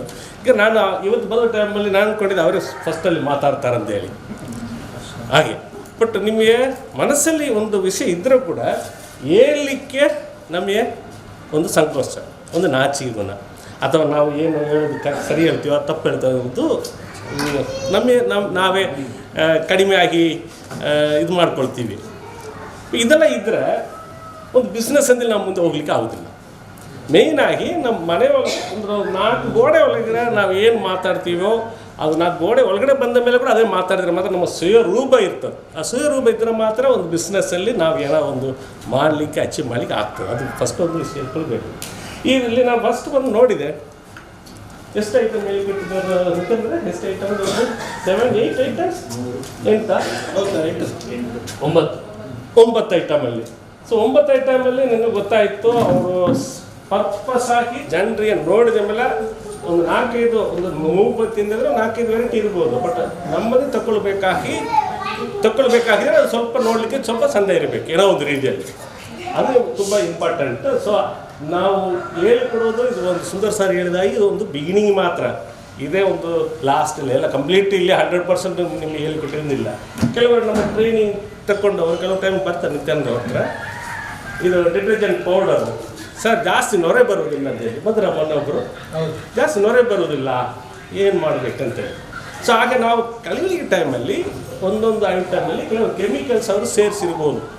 ಸೊ ನಾವು ಆ ಟೈಮಲ್ಲಿ ಒಂದು ಕೆಮಿಕಲ್ ಜಾಸ್ತಿ ಹಾಕಿದರೆ ಏನಾಗ್ತಿತ್ತು ಅಥವಾ ಕಡಿಮೆ ಹಾಕಿದರೆ ಏನಾಗ್ತಿತ್ತು ನಮಗೆ ಫಸ್ಟ್ ಗೊತ್ತಾಗಬೇಕು. ಸೊ ಅದು ಗೊತ್ತಾಗಿದ್ರೆ ಮಾತ್ರ ನಿಮಗೆ ಆಟೋಮೆಟಿಕ್ ಆಗಿ ಸ್ವಲ್ಪ ನೊರೆ ಬರುವುದಿಲ್ಲ ಅಂತೇಳಿ ಕೆಲವರು ಹೇಳಿದರೆ, ಒಂದು ವಿಷಯ, ನೀರು ಉಪ್ಪು ನೀರಿದ್ದರೆ ನೊರೆ ಜಾಸ್ತಿ ಬರುವುದಿಲ್ಲ. ನೀವು ಎಷ್ಟು ಸಾರಿ ಹೋಗಿ ಅದು ನೀವು ಇದು ಮಾಡಿದ್ರೆ ಕೂಡ ನೀವು ನೊರೆ ಬರುವುದಿಲ್ಲ.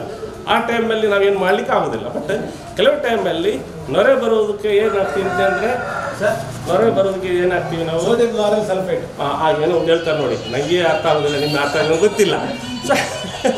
ಬಟ್ ಕಲರ್ ನೋಡಿ ಈ ಹುಡಿ ಹಾಕಬೇಕು, ಜಾಸ್ತಿ ಹಾಕಿದರೆ ಜಾಸ್ತಿ ನೊರೆ ಬರ್ತದೆ. ಆಗಿದ್ದಲ್ಲಿ ನಮಗೆ ಕೆಲವು ಟೆಕ್ನಿಕಲಾಗಿ ಕೂಡ ನಾವು ಕಲಿಬೇಕಾಗ್ತದೆ. ಅದು ನೀವು ಸ್ಟಾರ್ಟ್ ಮಾಡಿ ಫಸ್ಟ್ ಅವರು ಜಿತೇಂದ್ರ ಹೇಳಿದಾಗಿ ನೀವೆಲ್ಲರೂ ಒಪ್ಕೊಂಡಿದ್ರು, ಆಲ್ಮೋಸ್ಟ್ ಎಕ್ಸೆಪ್ಟ್ ಜೆಂಟ್ಸ್. ಆ ಎಲ್ಲ ಲೇಡೀಸ್ ಒಪ್ಕೊಟ್ರು ನಾವು ಮನೆಯಲ್ಲಿ ನಾವು ಯೂಸ್ ಮಾಡ್ತೀವಿ ಅಂತ ಹೇಳಿ ಅಲ್ವಾ? ನಾವು ಮನೆಯಲ್ಲಿ ಬಟ್ಟೆ ಬಂದಿದ್ರು ಹಾಗೆ ಎಲ್ಲರೂ ನಿಮ್ಮ ಮನೆಯಲ್ಲಿ ಯೂಸ್ ಮಾಡಲಿಕ್ಕೆ ಅಂತೇಳಿ ಒಪ್ಕೊಂಡಿದ್ರು. Actually very good. Actually start with ನಮ್ಮ ಓನ್, ನಮ್ಮ ಸ್ವಂತದಿಂದ ನಾವು ಸ್ಟಾರ್ಟ್ ಮಾಡಬೇಕು. ಫಸ್ಟ್ ಒಂದು ಪ್ರಾಡಕ್ಟ್ ನಾವು ಸೇಲ್ ಮಾಡಲಿಕ್ಕಿಂತ ಫಸ್ಟ್ ನಾವು ಉಪಯೋಗ ಮಾಡಿ ನಮಗೆ ಖುಷಿ ಆಗ್ತದೆ ನೋಡಬೇಕು. ನಮಗೆ ಖುಷಿ ಆಗಿದ್ರೆ ಮಾತ್ರ ಇನ್ನೊಬ್ಬರಿಗೆ ಸೇಲ್ ಮಾಡಲಿಕ್ಕೆ ಸುಳ್ಳು ಹೇಳಲಾಗಿ ಮಾರಾಟ ಮಾಡಲಿಕ್ಕೆ ಆಗ್ತದೆ. ಇಲ್ಲಾಂದ್ರೆ ನಮಗೆ ಒಂದು ಮನಸ್ಸಲ್ಲಿ ಒಂದು ಇರ್ತದೆ, ಅಯ್ಯೋ ಸುಳ್ಳು ಹೇಳಿದೀವಲ್ಲ, ಒಳ್ಳೆ ಅದು ಏನಂತೀವಿ, ಒಳ್ಳೆ ಹೋಗ್ತದೋ ಅದು ಹೋಗ್ತದೆ ಅಂತ ಹೇಳ್ತೀವಿ, ಒಳ್ಳೆ ವಾಸನೆ ಇರ್ತದೆ ಹೇಳ್ತೀವಿ, ಪರಿಮಳ ಇರ್ತದೆ ಹೇಳ್ತೀವಿ. ಬಟ್ ನಾವು ಯೂಸ್ ಮಾಡಲಿದ್ರೆ ಹೇಳಲಿಕ್ಕೆ ಆಗೋದಿಲ್ಲ, ಧೈರ್ಯವಾಗಿ ಹೇಳಲಿಕ್ಕೆ ಆಗೋದಿಲ್ಲ. ಸೊ ಫಸ್ಟ್ ನಾವೇ ಯೂಸ್ ಮಾಡಿ ಆಮೇಲೆ ಸೇಲ್ ಮಾಡಲಿಕ್ಕೆ ಅಂತೇಳಿ ನಾವು ಒಂದು ಪ್ಲ್ಯಾನ್ ಮಾಡ್ಕೊಳ್ಬೇಕು. ಅಟ್ಲೀಸ್ಟ್ 13 ಜನ ಔಟ್ ಆಫ್ 22, 23 13 ಜನ ನೀವು ಬಿಸ್ನೆಸ್ ಮಾಡಲಿಕ್ಕೆ ನಾವು ಕಲಿದಿಂದ ಹೇಳಿದ್ರೆ ತುಂಬ ಒಂದು ಮೋರ್ ದೆನ್ 60% ಟ್ರೈನೀಸ್ ನೀವೆಲ್ಲರೂ ಅಲ್ಲಿ ಬಿಸ್ನೆಸ್ ಆಗಿ ಕನ್ವರ್ಟ್ ಮಾಡಬೇಕಂತೇಳಿ ನೀವು ಇಚ್ಛೆ ಪಡೋದು ನನಗೆ ತುಂಬ ಖುಷಿ ಆಯಿತು. ನಾರ್ಮಲಾಗಿ 4-5 ಜನ ಹೇಳ್ತಾರೆ, ಕೆಲವು ಟೈಮಲ್ಲಿ ಅವರು ಕೂಡ ಕೈ ಎಪ್ಪಿಸಿಲ್ಲ. ಮ್ಯಾಕ್ಸಿಮಮ್ ಒಂದು 2-3 ಜನ ಮಾತ್ರ ಹೇಳ್ತಾರೆ ನಮ್ಮ ಟ್ರೈನಿಂಗ್ ಪ್ರೋಗ್ರಾಮಲ್ಲಿ. ಇಲ್ಲ ಈಗ 22 ಜನದಲ್ಲಿ 13 ಜನ ನಾವು ಸ್ವಯಂ ಉದ್ಯೋಗ ಮಾಡಬೇಕಂತ ಹೇಳೋದು ನಿಜವಾಗಿ ಫುಲ್ ಖುಷಿ ಆಯಿತು. ಸೊ ಈಗ ಬಿಸ್ನೆಸ್ ಮಾಡಬೇಕಾಗಿದ್ರೆ ಒಂದು ನಿಮಗೆ ಬೇಕಾಗಿರೋದು ಒಂದು ಫೈನಾನ್ಷಿಯಲ್ ಸಪೋರ್ಟ್. ಫೈನಾನ್ಷಿಯಲ್ ಸಪೋರ್ಟು ಬೆಂಬಭೂಮಿ ಅವರು ಏನು ಪ್ಲಾನ್ ಇಟ್ಕೊಂಡಿದೆ ಅಂತ ಗೊತ್ತಿಲ್ಲ. ಸೊ ಆ ವಿಷಯದಲ್ಲಿ ಫೈನಾನ್ಷಿಯಲ್ ಸಪೋರ್ಟ್ಗೆ ಲೋನ್ ವಿಷಯದಲ್ಲಿ ಏನಾದ್ರು ಸಪೋರ್ಟ್ ಮಾಡಿದರೆ ನಾವು ಸಪೋರ್ಟ್ ಮಾಡ್ತೀವಿ, ಆಸ್ ಅ ಗ್ರೂಪ್ ಆಗಿ, ಆಸ್ ಎ ಇಂಡಿವಿಜುವಲ್ ಆಗಿ. ಇನ್ನೊಂದು ವಿಷಯ ಮಾರಾಟ ಮಾಡೋದು. ಮಾರಾಟ ಮಾಡಲಿಕ್ಕೆ MSME ಆಫೀಸಿಂದ ಏನು ಮಾಡಲಿಕ್ಕೆ ಆಗೋದಿಲ್ಲ. ನಾವು ಬೇಕಾದ್ರೆ ಒಂದು ರೆಕಮೆಂಡ್ ಮಾಡ್ಬೋದು, ಒಂದು ಪರಿಚಯ ಮಾಡ್ಬೋದು. ಬಟ್ ಫುಲ್ ಕಂಪ್ಲೀಟಾಗಿ ರೆಕಮೆಂಡ್ ಮಾಡಿದ ಮಾರಾಟ ಮಾಡಲಿಕ್ಕೆ ನೀವು ಆ್ಯಕ್ಚುಲಿ ಅವರಿಗೆ ಕೈ ಹೆಡ್ ಹೋಲ್ಡಿಂಗ್ ಅಂತೀವಲ್ಲ, ಅದು ನಿಮ್ಮದು ಅಂದರೆ ನಿಮ್ಮ ಸೊಸೈಟಿ ಅವ್ರದ್ದು ಕೆಲಸ, ಅದು ನೀವು ಮಾಡಿಸ್ಕೊಂಡು ಹೋದರೆ ನಾವು ಸಪೋರ್ಟ್ ಮಾಡ್ತೀವಿ. ಅದು ಬಿಟ್ಟು ಬೇರೆ ಏನಾದರೂ ಈ ವಿಷಯದಲ್ಲಿ ಟೆಕ್ನಿಕಲ್ ಪಾಯಿಂಟ್ಸ್ ಏನಿದ್ರೆ ನಿತ್ಯಾನಂದ ಅವ್ರ ನಂಬರ್ ನಿಮ್ಗೆ ಗೊತ್ತಿರ್ಬೋದು. ನಿತ್ಯಾನಂದ ನಂಬರ್ ಕೊಟ್ಟಿದ್ದೀರಾ? ನಮ್ಮ ನಂಬರ್ ನಮ್ಮ ಆಫೀಸ್ ನಂಬರ್. ಹಾಂ, ಓಕೆ. ಅವ್ರು ನಿತ್ಯಾನಂದ ಫೋನ್ ಮಾಡಿದರೆ ಅವ್ರು ನಿಮಗೆ ಕೆಲವು ವಿಷಯ ಹೇಳಿಕೊಡ್ತಾರೆ. ಮೇಯ್ನಾಗಿ ನಾನೀಗ ಏನು ಅಂದ್ಕೊಂಡಿದ್ದೀನಿ ಅಂದರೆ, ನಿಮ್ಮ ಟೆಕ್ನಿಕಲಾಗಿ ಕಲಿಯಿರ್ಬೋದು, ನಿಮ್ಮ ಒಂದು ಆಸೆ ಇರ್ಬೋದು, ಬಟ್ ಒಂದು ನಾಚಿಕೆ ಗುಣ, ಒಂದು ಕಮ್ಯುನಿಕೇಷನಲ್ಲಿ ಪ್ರಾಬ್ಲಮ್ ಇರ್ತದೆ. ಹಾಗೆ ಸುಂದರ್ ಸರ್ ಹತ್ರ ರಿಕ್ವೆಸ್ಟ್ ಮಾಡಿ ಯಾವಾಗಲೂ ಗ್ರೂಪ್ ಅವರಿಗೆ ಒಂದು ಮೋಟಿವೇಶ್ನಲ್ ಆಗಿ ಅಂದರೆ ಇವರಿಗೆ ಮಾತಾಡಿಸ್ಬೇಕು, ಅಂದರೆ ಧೈರ್ಯವಾಗಿ ಮಾತಾಡಲಿಕ್ಕೆ ಒಂದು ಇದು ಬರಬೇಕಾಗ್ತದೆ. ಇಲ್ಲಾಂದರೆ ಕಷ್ಟ. ಎಷ್ಟು ನಮ್ಮ ಮನಸ್ಸಲ್ಲಿದ್ದರೆ ಕೂಡ ನೋಡಿ, ನನಗೆ ಕನ್ನಡ ಮಾತಾಡಲಿಕ್ಕೆ ಬರೋದಿಲ್ಲ, ಬಟ್ ನಾನು ಬಿಡುವುದಿಲ್ಲ, ಮಾತಾಡ್ತೀನಿ. ಏನೋ ಒಂದು ಸಮಯ ಒಳ್ಳೆದಾಗ್ತದೆ. ಇವತ್ತಿಲ್ಲದ್ರೆ ನಾಳೆ ಒಂದು ವರ್ಷ ಬಿಟ್ಟು ಇನ್ನೂ ಸ್ವಲ್ಪ ಇಂಪ್ರೂವ್ ಆಗ್ತದೆ. ಬಟ್ ಹಾಗೆ ನಾನು ಕನ್ನಡ ಮಾತಾಡಲಿಕ್ಕೆ ಟ್ರೈ ಮಾಡಲಿಲ್ಲ ಅಂದರೆ ಯಾವಾಗ ಮಾತಾಡೋದಿಲ್ಲ. ಸೊ ಹಾಗೆ ನೀವು ಕೂಡ ಅಂದರೆ ಬಿಸ್ನೆಸ್ ಅಂತ ಹೇಳಿ ನಿಮ್ಮ ಇಂಟ್ರೆಸ್ಟ್ ಇದ್ದರೆ ಖಂಡಿತ ಆಗಿ ನೀವು ಬೇರೆ ಬೇರೆ ಜೊತೆಗೆ ಮಾತಾಡಬೇಕಾಗ್ತದೆ. ಬ್ಯಾಂಕ್ ಅವ್ರ ಜೊತೆ ಮಾತಾಡಬೇಕಾಗ್ತದೆ, ಬೇರೆ ಕೆಲವು ಆಫೀಸಲ್ಲಿ ಹೋಗಿ ಕೆಲವು ಸರ್ಟಿಫಿಕೇಟ್ ತಗೊಳ್ಳಿಕ್ಕೆ ಹೋಗಿ ಮಾತಾಡಬೇಕಾಗ್ತದೆ. ಆಮೇಲೆ ಬೇರೆ ಬೇರೆ ಕಸ್ಟಮರ್ಸ್ ಇದ್ದಾರೆ, ಅವ್ರ ಹತ್ರ ನಿಮಗೆ ಕಲ್ಪನೆ ಮಾತಾಡಬೇಕು. ಸಪ್ಲೈ ರಾ ಮೆಟೀರಿಯಲ್ ಸಪ್ಲೈ ಮಾಡೋದ್ರ ನೀವು ಮಾತಾಡಬೇಕಾಗ್ತದೆ. ಸೊ ಹಾಗೆ ಮಾತಾಡಲಿಲ್ಲಂದರೆ ನಿಮಗೆ ಏನೋ ಬಿಸ್ನೆಸ್ ಮಾಡಲಿಕ್ಕೆ ನಿಮಗೆ ಲಾಯಕ್ಕಿಲ್ಲದ ಆಗ್ತದೆ. ಸೊ ಹಾಗೆ ಒಂದು ಇದಿಲ್ಲದಾಗಿದ್ದರೆ ಏನು ಹೇಳ್ತೀವಿ, ನಾಚಿಕೆಲಾಗಿ ಮಾತಾಡಲಿಕ್ಕೆ ನೀವು ಸ್ವಲ್ಪ ಧೈರ್ಯ ತಗೊಳ್ಬೇಕು, ಟ್ರೈನಿಂಗ್ ತಗೊಳ್ಬೇಕು. ಅವ್ರ ಟ್ರೈನಿಂಗ್ ಒಂದು ಇವರಿಗೆ ಕೊಡಬೇಕಾಗ್ಬೋದು ಅಲ್ವಾ? ಅದು ನನ್ನದೊಂದು ಇಚ್ಛೆ. ಶಿಶು ಮಂದಿರ ಅಂದರೆ ಅನೇಕ ಚಟುವಟಿಕೆಗಳ ಅಗರ, ವರ್ಷ ಪೂರ್ತಿ, ದಿನ ಪೂರ್ತಿ, ತಿಂಗಳ ಪೂರ್ತಿ ಕಾರ್ಯಕ್ರಮ. ಆದರೆ ಈ ಕಾರ್ಯಕ್ರಮದಿಂದ ಒಂದು ನಾವು ತಿಳ್ಕೊಳ್ಳಬೇಕಾದ್ದು, ಮನುಷ್ಯನಾದವನು ಬದುಕುವುದಕ್ಕೆ ಒಂದು ಆರ್ಥಿಕವಾದಂಥ ಸರಿಯಾದಂಥ ಒಂದು ದಾರಿ ಬೇಕು. ಆರ್ಥಿಕತೆ ಚೆನ್ನಾಗಿಲ್ಲದರೆ ಅದು ಶಾರೀರಿಕವಾದಂಥ ಅನಾರೋಗ್ಯಕ್ಕೂ ತುತ್ತಾಗ್ತದೆ. ಈಗಿನ ಸ್ಪರ್ಧಾತ್ಮಕವಂಥ ದಿನಗಳಲ್ಲಿ ನಮ್ಮ ಬದುಕು ಬಹಳ ದುಸ್ತರವಾಗಿದೆ. ಸ್ಪರ್ಧೆ, ಒಬ್ಬ ಟಿ ವಿ ತೆಗೆದಿದ್ದಾನೆ, ಮತ್ತೊಬ್ಬ ಫ್ರಿಡ್ಜ್ ತೆಗೆದಿದ್ದಾನೆ, ನಾನು ಕೂಡ ತೆಗೆಯಬೇಕು ಅಂತ ಹಂಬಲ ಹೆಚ್ಚಾದ ಕಾರಣ ನಾವಿಲ್ಲಿ ಸೋಲ್ತೇವೆ. ಈ ಸ್ಪರ್ಧೆಯಿಂದ ನಮ್ಮ ಒಬ್ಬ ಹಂಚಿನ ಮನೆ ಇದ್ದವನಿಗೆ ಅದು ಸ್ಲ್ಯಾಪಿನ ಮನೆ ಆಗಬೇಕು ಅಂತ ಆಸೆ. ಒಬ್ಬ ಸೈಕಲ್ನಲ್ಲಿ ಹೋಗೋವನಿಗೆ ಬೈಕಲ್ಲಿ ಹೋಗಬೇಕು, ಬೈಕಲ್ಲಿ ಹೋದವನಿಗೆ ನಾನು ಕಾರಲ್ಲಿ ಹೋಗಬೇಕು. ಈ ರೀತಿಯ ಮೇಲ್ನೋಟದ ಆಸೆ ಇರುವುದರಿಂದಲೇ ಕೆಲವು ಸಲ ನಾವು ಸೋತು ಹೋಗ್ತೇವೆ. ಈ ಸೋತಾಗ ಈ ಆರ್ಥಿಕದ ಪರಿಸ್ಥಿತಿ ನಮ್ಮ ಅನಾರೋಗ್ಯಕ್ಕೂ ಒತ್ತಡದ ಮೂಲಕ ಅದು ಶುಗರು, ಬಿ ಪಿಯು ಒತ್ತಡದಿಂದ ನಮ್ಮ ಆಯುಷ್ಯಕ್ಕೆ ಅದು ಪರಿಣಾಮ ಉಂಟಾಗ್ತದೆ. ಆ ಕಾರಣದಿಂದ ನಾವೆಲ್ಲರೂ ನಾನೊಂದು ಕನ್ನಡದಲ್ಲಿ ಒಂದು ವಾಕ್ಯ ಓದಿದ್ದ ನೆನಪಾಗ್ತದೆ. ನಾನು ಗುರುಕುಲಕ್ಕೆ ಓದಿದ್ದು ಇಂದಿಗೂ ಕೂಡ ದಿನ ನಾನು ನೆನಪು ಮಾಡ್ತೇನೆ. ನಿನ್ನ ಪ್ರಯತ್ನಗಳೆಲ್ಲವೂ ಸೋತಿರಬಹುದು, ಆದರೆ ನೀವು ಪ್ರಯತ್ನ ಮಾಡುವುದಕ್ಕೆ ಸೋಲಬೇಡ. ನನ್ನ ಜೀವನದಲ್ಲಿ ನಾನು ಅಂಗೀಕರಿಸಿದ್ದೇನೆ ಅದನ್ನು. ನಾನಷ್ಟು ಪ್ರಯತ್ನ ಮಾಡಿದೆ, ಕೆಲವುದು ಸೋತಿರ್ಬೋದು, ತೊಂದರೆ ಇಲ್ಲ. ಅದು ಪ್ರಯತ್ನ ಮಾಡೋದಕ್ಕೆ ನಾವು ದಿನಂಪ್ರತಿ ಸೋಲುವುದೇ ಇಲ್ಲ, ಯಾಕೆಂದರೆ ಪ್ರಯತ್ನ ಮಾಡಲೇಬೇಕು. ನಾನೊಬ್ಬ ಕೃಷಿಕನೂ ಹೌದು, ದರ್ಜಿಯೂ ಹೌದು, ಶಿಶು ಮಂದಿರದ ಸಣ್ಣ ಕಾರ್ಯಕರ್ತನೂ ಹೌದು. ಈ 3 ಕ್ಷೇತ್ರದಲ್ಲಿ ನನಗೆ ಸೋಲಿನ ಒಂದು ಭಯವೇ ಇಲ್ಲ, ಯಾಕೆಂದರೆ ಸೋಲು ಸಹ ಇದ್ದೇ ಇರ್ತದೆ. ಸೋಲನ್ನು ಎಲ್ಲ ಕ್ಷೇತ್ರದಲ್ಲಿ ನಮಗೆ ಗೆಲುವು ಸಿಗ್ತದೆ ಅಂತ ಆ ದೃಢವಾದ ವಿಶ್ವಾಸ ಇಲ್ಲ, ಮತ್ತು ಬೆಂಬಲವೂ ಸಿಗುವುದಿಲ್ಲ. ಜನರು ನಮ್ಮನ್ನು 10 ಜನ ಹೊಗಳಿದಾಗ 20 ಜನ ತೆಗಳುವವರು ಇರ್ತಾರೆ. ಅದಕ್ಕೆ ನಾವು ವಿಮುಖರಾಗಿ ಕಾರ್ಯಕ್ಷೇತ್ರದಿಂದ ಪಲಾಯನ ಮಾಡುವಂಥ ಆ ಜಾಯಮಾನ ನಮ್ಮದಾಗಿರ್ಬೋದು. ಈಗ ನೀವು 5 ದಿನಗಳ ತರಬೇತಿ ಪಡೆದಿದ್ದೀರಾ. ಈಗ ಕೆಲವರು ಕೈ ಎತ್ತಿದರು, ನಾವು ಸ್ವಂತಕ್ಕಾಗಿ ಉಪಯೋಗ ಮಾಡ್ತೇವೆ.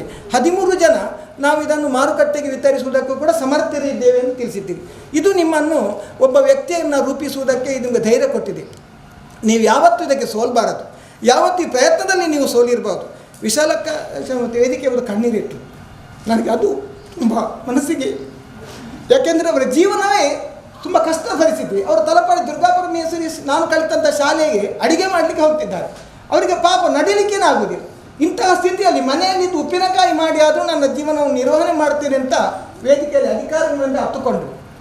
ನಾವು ಹೇಳೋದಿಷ್ಟೇ, ಯಾರು ಕಣ್ಣೀರಲ್ಲಿರ್ತಾರೋ, ಯಾರು ದುಃಖದಲ್ಲಿರ್ತಾರೋ, ಯಾರು ದುಃಖದಲ್ಲಿ ಇರ್ತಾರೋ ಅವರ ಕಣ್ಣೀರು ಒರೆಸುವುದೇ ಅದು ನಿಜವಾದ ಭಗವಂತನ ಸೇವೆ. ನಾವು ದೇವಸ್ಥಾನಕ್ಕೆ ಹೋಗಿ ಪೂಜೆ ಪುರಸ್ಕಾರ ಮಾಡಿ ಪೂಜೆ ಮಾಡಬೇಕು ಅಂತೆಲ್ಲ ಮಾಡಿದ್ರೆ ಒಳ್ಳೆಯದು. ಆದರೆ ಇಂತಹ ಬಡವರು ಯಾರಿದ್ದಾರೆ, ಇಂತಹ ದುಃಖದಲ್ಲಿದ್ದಾರೆ, ಯಾರು ಸಂಕಷ್ಟದಲ್ಲಿದ್ದಾರೆ, ಅವರ ಕಣ್ಣೀರು ಒರೆಸುವುದರಿಂದಲೇ ಅದು ನಿಜವಾದ ಭಗವಂತನ ಸೇವೆ ಆಗ್ತದೆ. ಆ ಸೇವೆ ಖಂಡಿತ ಇಲ್ಲಿ ಶಿಶು ಮಂದಿರದ ಮೂಲಕ, ನಮ್ಮ ಜನ್ಮಭೂಮಿ ಸ್ವಸಹಾಯದ ಮೂಲಕ ಇಂತಹ ಒಂದು ಭಾರತ ಸರ್ಕಾರದ ಒಂದು ತರಬೇತಿ ಕೊಡುವ ಅಧಿಕಾರಿಗಳ ಮೂಲಕ ಆದರೆ ಇಲ್ಲಿ ಮಾಡೋದಕ್ಕೆ ಸಾರ್ಥಕ ಆಗ್ತದೆ. ಈ ದೃಷ್ಟಿಯಿಂದ ನಿಮಗೇನಾದರೂ ಕಷ್ಟ ಬಂದಾಗ ನಮ್ಮ ಸ್ವಸಹಾಯ ಸಂಘದ ಅಧಿಕಾರಿಗಳಿಗೆ ನಾವಿದ್ದೇವೆ. ಏನು ನೀವು ತರಬೇತಿ ಮಾಡಲಿಕ್ಕೆ ಆಸಕ್ತಿ ಇದೆಯೋ ನೀವು ಮುಂದೆ ಬನ್ನಿ, ಅಧಿಕಾರಿ ವರ್ಗ ಇದೆ. ಸಮಾಜ ಖಂಡಿತ ಯಾರನ್ನು ಕೈ ಬಿಡುವುದಿಲ್ಲ. ಶ್ರೀಮಂತರು ತುಂಬ ಜನ ಇದ್ದಾರೆ, ಅದೇ ರೀತಿ ಬಡವರಂತ ನಾವು ಕೂಡ ಬದುಕಬೇಕಲ್ಲ. ಅದಕ್ಕೆ ಸಮಾಜ ನಮ್ಮೊಟ್ಟಿಗೆ ಇದ್ದೇ ಇರ್ತದೆ. ಅದಕ್ಕೆ ನೀವು ನಿಮ್ಮ ಪ್ರಯತ್ನವನ್ನು ಮಾಡಿ ಅದಕ್ಕೆ ಸಹಕಾರ ಕೊಡುವಂಥ ವ್ಯವಸ್ಥೆ ಖಂಡಿತ ಸಮಾಜದಿಂದ ಸಿಗ್ತದೆ. ಸಮಾಜ ಎಲ್ಲರೂ ಕೆಟ್ಟವರಲ್ಲ. ಸಮಾಜದಲ್ಲಿ 10 ಜನ ಕೆಟ್ಟವರಿದ್ದಾರೆ, 90 ಜನ ಒಳ್ಳೆಯವರಿದ್ದಾರೆ. ಯಾಕೆಂದರೆ ಈ ತಾಯಿ, ನಮ್ಮ ದೇಶದಲ್ಲಿ ತಾಯಂದಿರು ಇರುವುದರಿಂದಲೇ, ತಾಯಿಯಂದಿರ ಧರ್ಮ ಇರುವುದರಿಂದ ಕಾಲಕ್ಕೆ ಬರ್ತದೆ, ಮಳೆ ಬರ್ತದೆ, ಬೆಳೆ ಬೆಳೆಯುತ್ತದೆ. ಧರ್ಮ ಉಳಿಯುತ್ತದೆ ಇನ್ನು ತಾಯಂದಿರಲ್ಲಿ ನಾವು ಈ ಸ್ಪರ್ಧೆಯನ್ನೆಲ್ಲ ಬಿಟ್ಟು ಸರಳವಾದಂಥ ಬದುಕನ್ನು ನಾವು ಬದುಕಬೇಕು ಅಂತ ನಮ್ಮೊಂದು ಅಪೇಕ್ಷೆ. ಯಾಕೆಂದರೆ ತಾಯಿಯಾದರೂ ಮನೆಯಲ್ಲಿ ಸರಿಯಾಗಿದ್ದರೆ, ಭದ್ರವಾಗಿದ್ದರೆ, ಆ ಮನೆಯಲ್ಲಿ ಎಷ್ಟು ಅಧಪತನ ಆದರೂ ಕೂಡ ಅದು ಮತ್ತೊಬ್ಬರಿಗೆ ಗೊತ್ತಾಗದ ರೀತಿಯಿಂದ ಮನೆಯನ್ನು ನಿರ್ವಹಣೆ ಮಾಡೋದಕ್ಕೆ ತಾಯಂದಿರಿಗೆ ಖಂಡಿತ ಸಾಧ್ಯ ಇದೆ. ಯಾಕೆ ಒಂದು ಮನೆಯಲ್ಲಿ 2 ಸೇರು ಅಕ್ಕಿ ಬೇಕಾದರೆ 1 ಸೇರು ಅಕ್ಕಿಯಲ್ಲಿ ಕೂಡ ಸುಧಾರಿಸ್ಬೋದು, ತಾಯಿ ಮನಸ್ಸು ಮಾಡಿದೆ. ಆ ರೀತಿ ನಮ್ಮಲ್ಲಿ ಶ್ರೀಮಂತಿಕೆ ಮುಖ್ಯ ಅಲ್ಲ, ಹೃದಯ ಶ್ರೀಮಂತಿಕೆ ಮುಖ್ಯ ಬೇಕಾಗ್ತದೆ. ಅಂತಹ ಸಂದರ್ಭದಲ್ಲಿ ನೀವು ಕಲಿತಂಥ ವಿದ್ಯೆಯನ್ನು ಮುಂದುವರಿಸಿ, ಇದಕ್ಕೆ ಬೇಕಾದಂಥ ಸಹಕಾರ ವ್ಯವಸ್ಥೆ ಈ ಸಂಸ್ಥೆಗಳು ಮಾಡಿಯೇ ಮಾಡ್ತದೆ. ಎಲ್ಲರಿಗೂ ಒಳ್ಳೆಯದಾಗಲಿ. ನಾವೆಲ್ಲ ಒಂದು ಗೂಡಿ ತಂಡ ಕಟ್ಟೋಣ,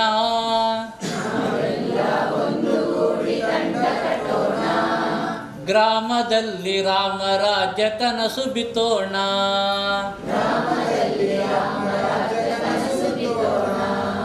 ತಂಡ ಕಟ್ಟೋಣ ನಾವು ಕನಸು ಬಿತ್ತೋಣ,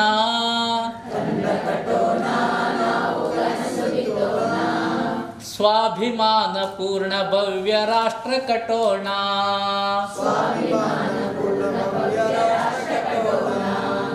ತಂಡ ಕಟ್ಟೋಣ ನಾವು ಕನಸು ಬಿತ್ತೋಣ,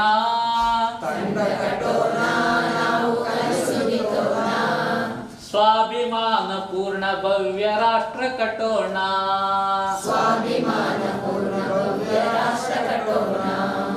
ಜಲಮೂಲವ ನದಿ ಕೆರೆಗಳ ಕಲುಷಗೊಳಿಸದೆ,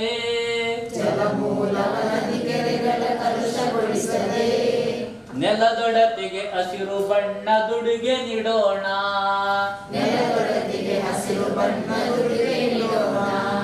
ರಸಗೊಬ್ಬರ ರಸಗೊಬ್ಬರ ಹೆಸರಿನಲ್ಲಿ ವಿಷವ ನುಣಿಸದೆ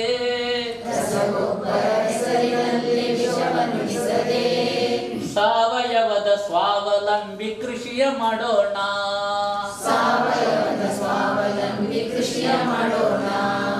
ತಂಡ ಕಟ್ಟೋಣ ನಾವು ಕನಸು ಬಿತ್ತೋಣ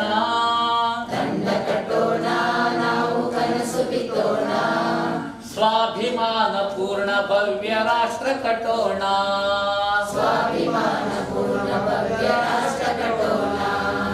ಎಳೆಯ ಮನದಲ್ಲಿ ನೆಲದೊಲವಿನ ಬೀಜ ಬಿತ್ತೋಣ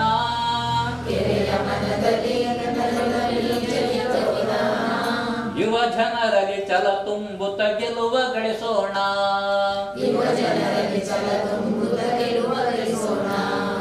ಜಾತಿ ದ್ವೇಷ ಭೇದ ಭಾವ ದೂರಗೊಳಿಸುತ್ತಾ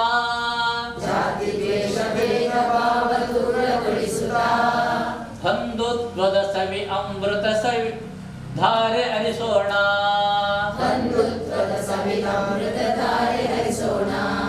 ಸ್ವಸಹಾಯ ಸಂಘದ ಅಧ್ಯಕ್ಷನ ನೆಲೆಯಲ್ಲಿ ನಾನು ಮಾತಾಡೋದಿಷ್ಟೇ. ನಮ್ಮ ಬ್ಯಾಂಕಿನ ಮೂಲ ಉದ್ದೇಶ ಅವರು ನಮ್ಮ ಸುಂದರ್ ಅವರು ಹೇಳಿದರು, ನಾವು ಬ್ಯಾಂಕಿಂದ ಲೋನ್ ತಗೊಳ್ಳೋದು ಮನೆ ಕಟ್ಟಲಿಕ್ಕೆ ಅಥವಾ ಬಂಗಾರ ಬಿಡಿಸಲಿಕ್ಕೆ ಅಥವಾ ಬಂಗಾರ ಮಾಡಲಿಕ್ಕೆ, ಈ ರೀತಿಗೆ ನಾವು ಸಾಲವನ್ನು ಇಷ್ಟರವರೆಗೆ ಪಡೆದಿದ್ದೇವೆ. ಈಗ ಸಹ ನಾವು ಸ್ವಸಹಾಯದಿಂದ ಒಂದು 40 ಅಪ್ಲಿಕೇಶನ್ ಉಂಟು. ಅದರಲ್ಲಿ ಇರೋದಿದೆ ಮನೆ ರಿಪೇರಿ, ಬಂಗಾರ ಬಿಡಿಸಲಿಕ್ಕೆ ಎಲ್ಲ ಉದ್ದೇಶಗಳನ್ನು ನಾವು ಫಿಲ್ಲಪ್ ಮಾಡಲಿಕ್ಕೆ ಹೇಳ್ತೇವೆ. ಯಾವ ಉದ್ದೇಶಕ್ಕೋಸ್ಕರ ನೀವು ಹಣವನ್ನು ಪಡೀತಾ ಇದ್ದೀರಿ ಅದರಲ್ಲಿ ಇರೋದೆಲ್ಲ ಇದೇ ರೀತಿಯಲ್ಲಿ. ಉದ್ಯೋಗಕ್ಕೆ 100ರಲ್ಲಿ ಒಂದು 10% ಇರ್ಬೋದು, 100ರಲ್ಲಿ ಒಂದು 10% ಮಾತ್ರ ಸ್ವಉದ್ಯೋಗ. ನಮ್ಮ ಒಂದು ತಾಯಿಯವರು ಒಂದು ಕಣ್ಣೀರಿಟ್ಟಿರಲಿ. ನಾವು ಈ ಸ್ವಸಹಾಯದಲ್ಲಿ ನಾವು ಸ್ವಸಹಾಯ ನಡೆಸುತ್ತಿರುವುದೇ ಇದಕ್ಕೆ, ಕಣ್ಣೀರನ್ನು ಒರೆಸುವಂಥ ಕೆಲಸ ಮಾಡಬೇಕಂತೆ. ನಮ್ಮ ಬ್ಯಾಂಕಿನ ಸಿ ಅವರು ಹೇಳಿದರು, 10 ರೂಪಾಯಿಯನ್ನು 20 ಮಾಡಿ, 20 40 ಮಾಡಿ, 40 80 ಮಾಡಿ ಅಂತೆ. ನಾವು ಯಾರು ಈಗ ಸ್ವಸಹಾಯದಲ್ಲಿ ಇರುವವರು ಯಾರು ಹಣ ಇದ್ದವರಲ್ಲ, ಎಲ್ಲ ಬಡವರಿರು. ಅಂದರೆ ಒಂದು ಹೊತ್ತಿನ 2 ಹೊತ್ತಿನ ಊಟ, ಒಂದು ಕೂತ್ಕೊಳ್ಳಿಕ್ಕೆ ಒಂದು ಮನೆ, ಇಷ್ಟು ಬಿಟ್ಟರೆ ಅವರಿಗೆ ಬೇರೆ ಅದಕ್ಕಿಂತ ಜಾಸ್ತಿ ಇನ್ಕಮ್ ಅಂತ ಏನಿಲ್ಲ, ಆದಾಯ ಏನಿಲ್ಲ. ಕಜಿಯವರು ಹೇಳಿದರು, ಸ್ಕೂಟ್ರಲ್ಲಿ ಹೋಗುವವನಿಗೆ ಬೈಕಲ್ಲಿ ಹೋಗುವ ಆಸೆ, ಅಂಚಿನ ಮನೆ ಇದವನಿಗೆ ಸ್ಲ್ಯಾಪಿನ ಮನೆ ಆಸೆ. ಅದೇ ನಾನು ಅವರ ಮಾತಿಗೆ ನಾನು ಸೇರಿಸ್ತೇನೆ. ನಾವು ಯಾವಾಗಲೂ ನಮಗಿಂತ ಮೇಲಿನವರನ್ನು ನೋಡಬಾರ್ದು, ನಮಗಿಂತ ಕೆಳಗಿರನ್ನು ನೋಡಬೇಕು. ಆಗ ನಿಮ್ಮ ಬದುಕು ಸಾರ್ಥಕ ಆಗಿದೆ. ಯಾಕೆಂತ ಹೇಳಿದರೆ ನಾವು ಜೀವನ ನಡೆಸುವಾಗ ನಮಗಿಂತ ಕೆಳಗಿನವರು, ನಮಗಿಂತ ನಾವು ಇಷ್ಟಾದರೂ ಇದ್ದೇವೆ, ನಮಗಿಂತ ಕೆಳಗಿನವರು ಒಂದು ಹೊತ್ತಿನ ಊಟಕ್ಕೋಸ್ಕರ ಅವರು ಏನೋ ಒಂದು ವ್ಯತ್ಯಯನ್ನು ಪಡ್ತೇವೆ ಅಂತೇಳಿ ನಾವು ನೋಡಿದರೆ ಆಗ ನೀವು ಖುಷಿ ಮಾಡ್ತೀರಿ. ಯಾಕೆಂದ್ರೆ ಹಬ್ಬ ನಾನೊಂದು 2 ಹೊತ್ತು ಊಟ ಮಾಡ್ತೇನಲ್ಲ ಅಂತೇಳಿ. ನಾವು ಯಾವಾಗಲೂ ನಮಗಿಂತ ಮೇಲಿನವರನ್ನು ನೋಡಿದರೆ ನಾವು ಯಾವಾಗಲೂ ಮನಸ್ಸಿನಲ್ಲಿ ನೆಮ್ಮದಿಯ ಶಾಂತಿ ಇದನ್ನು ಪಡೆಯಲಿಕ್ಕೆ ಸಾಧ್ಯವೇ ಇಲ್ಲ. ಅದಕ್ಕಾಗಿ ನಾವು ಜೀವನ ನಡೆಸುವಾಗ ನಮಗಿಂತ ಕೆಳಗಿನವರು ಯಾವ ಮಟ್ಟದಲ್ಲಿದ್ದಾರೆ ಅಂತ ನೋಡಿದರೆ ಆವಾಗ ನಿಮಗೆ ಅನಿಸಿರ್ಬೋದು, ಅವರಿಗಿಂತ ನಾನು ತುಂಬ ಒಳ್ಳೆಯದಲ್ಲಿ ಇದ್ದೇನಂತೆ. ಇದೊಂದು ನಿಮ್ಮ ಜೀವನದಲ್ಲಿ ಅಳವಡಿಸಿ, ಆವಾಗ ನೀವು ಒಂದು ಹಂತವನ್ನು ಮುಟ್ಟಲಿಕ್ಕೆ ಸಾಧ್ಯ ಆಗ್ತದೆ. ನಮ್ಮ ಈ ಬ್ಯಾಂಕಿನಲ್ಲಿ ನೀವು ಸ್ವಉದ್ಯೋಗ ಮಾಡಲಿಕ್ಕೆ ಏನೆಲ್ಲ ಸಹಕಾರ ಸಹಾಯ ಏನು ಬೇಕು ಅದನ್ನು ನಾವು ಮೊದಲೇ ಹೇಳಿದ್ದಾರೆ.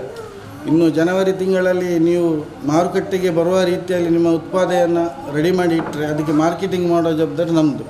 ನಿರ್ದೇಶಕರುಗಳು ಇದ್ದಾರೆ ನಮ್ಮ ಮುಂದೆ, ನಾವು ಅದರ ಬಗ್ಗೆ ನಾವು ಯೋಚನೆ ಮಾಡ್ತೇವೆ. ಇನ್ನು ಮುಂದಕ್ಕೆ ಈಗ ಇಲ್ಲಿ 23 ಜನ ಯಾರು ತರಬೇತಿಯನ್ನು ಪಡೆದಿದ್ದೀರಿ, ನೀವು ಉತ್ಪಾದಿಸಿದಂಥ ವಸ್ತುಗಳು ಮಾರುಕಟ್ಟೆಗೆ ನಾವು ಏನು ಮಾಡ್ತೇವೆ, ಸೇಲ್ಗೆ ಈಗ ನಾವು ಹೊರಗಡೆ ಬಿಡಬೇಕಿದ್ರೆ ಅದಕ್ಕೆ ಏನೆಲ್ಲ ಬೇಕು ಅಂದರೆ ಈ ರೀತಿಯನ್ನು ನಾವು ಈಗ ಮಾರ್ಕೆಟ್ಗೆ ಬಿಡಲಿಕ್ಕೆ ಆಗೋದಿಲ್ಲ.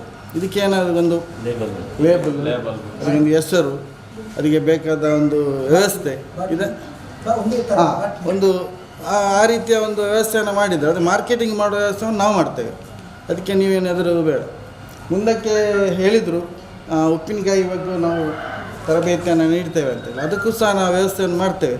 ನೀವು ಧೈರ್ಯದಲ್ಲಿ ನಿಮಗೆ ಏನು ಅನಿಸ್ತದೆ ಆ ಒಂದು ಮಾರುಕಟ್ಟೆಯನ್ನು ನಾವು ಮಾಡ್ತೇವೆ. ಆ ಮಾರುಕಟ್ಟೆಯನ್ನು ನೀವು ಮಾಡಿ, ವ್ಯವಸ್ಥೆಯನ್ನು ನೀವು ಮಾಡಿ, ಮಾರುಕಟ್ಟೆ ಏನು ಬೇಕು ಅದನ್ನು ನಾವು ನಮ್ಮ ಬ್ಯಾಂಕಿನ ವತಿಯಿಂದ ಆರ್ಥಿಕವಾಗಿ ನಿಮಗೆ ಏನೆಲ್ಲ ಬೇಕು ಅದಕ್ಕೆ ಕೂಡ ವ್ಯವಸ್ಥೆಯನ್ನು ನಾವು ಮಾಡ್ತೇವೆ. ನಾವು ಈಗಾಗಲೇ ಹೇಳಿದ್ದೇವೆ, ನಮ್ಮ ಹಾಡಿನಲ್ಲೇ ಉಂಟು, ನಾವೊಂದು ಗ್ರಾಮ ವಿಕಾಸವನ್ನು, ನಾವೊಂದು ಗ್ರಾಮದಲ್ಲಿ ಒಂದು ಗ್ರಾಮವನ್ನು ವಿಕಾಸ ಮಾಡಿದರೆ ದೇಶ ಅಭಿವೃದ್ಧಿ ಆಗ್ತದೆ. ಖಾಲಿ ದೇಶವೇ ಅಭಿವೃದ್ಧಿ ಆಗಬೇಕು, ಇಲ್ಲಿ ಗ್ರಾಮವನ್ನು ಬಿಟ್ಟು ದೇಶ ಅಭಿವೃದ್ಧಿ ಆಗಲಿಕ್ಕೆ ಸಾಧ್ಯನೇ ಇಲ್ಲ. ಹಾಗಾಗಿ ಗ್ರಾಮದಲ್ಲಿರುವಂಥ ಎಲ್ಲ ಮಹಿಳೆಯರು ಸ್ವಉದ್ಯೋಗವನ್ನು ನೀವೇ ಸ್ವಉದ್ಯೋಗವನ್ನು ಮಾಡಿದರೆ ಮುಂದೆ ನಮ್ಮ ದೇಶ ಅಭಿವೃದ್ಧಿ ಆಗೋದ್ರಲ್ಲಿ ಯಾವ ಸಂದೇಶವೂ ಇಲ್ಲ. ಹಾಗಾಗಿ ನಾನು ನಿಮ್ಮಲ್ಲಿ ವಿನಂತಿಯನ್ನು ಮಾಡಿಕೊಳ್ಳೋದಿಷ್ಟೇ, ಸ್ವಉದ್ಯೋಗವನ್ನು ಮಾಡಿ ಸ್ವಉದ್ಯೋಗಕ್ಕೆ ಬೇಕಾಗಿರುವಂಥ ಸಾಲವನ್ನು ನಮ್ಮ ಬ್ಯಾಂಕಿನಲ್ಲಿ ನೀವು ಪಡೆಯಿರಿ. ಇದು ನಮಗೆ ಎರಡೂ ಲಾಭ ಆಗ್ತದೆ. ನೀವು ಕೂಡ ನಿಮ್ಮ ಮನೆಯಲ್ಲಿ ನೆಮ್ಮದಿಯಿಂದ ಇರ್ಬೋದು. ಸಾಲ ಕೊಟ್ಟದಕ್ಕೆ ನಮ್ಮ ಬ್ಯಾಂಕಿನವರು ಕೂಡ ನಾವೊಂದು ಖುಷಿಯಲ್ಲಿರ್ತೇವೆ, ಒಂದು ಸಂಸಾರ ನಮ್ಮಿಂದಾಗಿ ಒಳ್ಳೆಯದಾಯ್ತಂತೆ. ಸಮಾರೋಪ ಸಮಾರಂಭದ ಅಧ್ಯಕ್ಷಸ್ಥಾನವನ್ನು ವಹಿಸಿದಂತಹ ಸಹಕಾರಿ ಅಧ್ಯಕ್ಷರಾದ ಶ್ರೀ ಸೂರಾಜ್ ಇವರಿಗೆ ಹಾಗೂ ಅತಿ ಸಣ್ಣ ಮತ್ತು ಮಾಧ್ಯಮ ಕೈಗಾರಿಕಾ ಇಲಾಖೆ ಇದರ ಜಂಟಿ ನಿರ್ದೇಶಕರಾದ ಶ್ರೀ ಸೋಕ್ರೆಟಿಕ್ ಹಾಗೂ ಸಹಾಯಕ ನಿರ್ದೇಶಕರಾದ ಶ್ರೀ ಸುಂದರ್ ಸೇರಿಗರ್ ಹಾಗೂ ಸಹಕಾರಿಯ CO ನಿತೇಶ್ ಇವರಿಗೆ ಧನ್ಯವಾದವನ್ನು ಅರ್ಪಿಸ್ತಾ ಇದ್ದೇವೆ. ಕೃಷಿ ಮಂದಿರದ ಸಂಚಾಲಕರಾದ ಶ್ರೀ ನಾರಾಯಣ್ ಕಜೇಶ್, ಕಾರ್ಯಕರ್ತರಾದ ಶ್ರೀಧರ್ ಕುಂಬ್ಳೆ ಹಾಗೂ ನಿತ್ಯಾನಂದ ಇವರಿಗೆ ಹಾಗೂ ಸ್ಥಳವನ್ನು ಪ್ರದಾನ ಮಾಡಿಕೊಟ್ಟ ಕೇಶ ಶಿಶು ಮಂದಿರದ ಆಡಳಿತ ಮಂಡಳಿ ಹಾಗೂ ಜನ್ಮಭೂಮಿ ಸ್ವಸಹಾಯ ಸಂಘ ಸಹಕಾರ ಸಂಘದ ಎಲ್ಲರಿಗೂ ಕೂಡ ಧನ್ಯವಾದವನ್ನು ಅರ್ಪಿಸ್ತಾ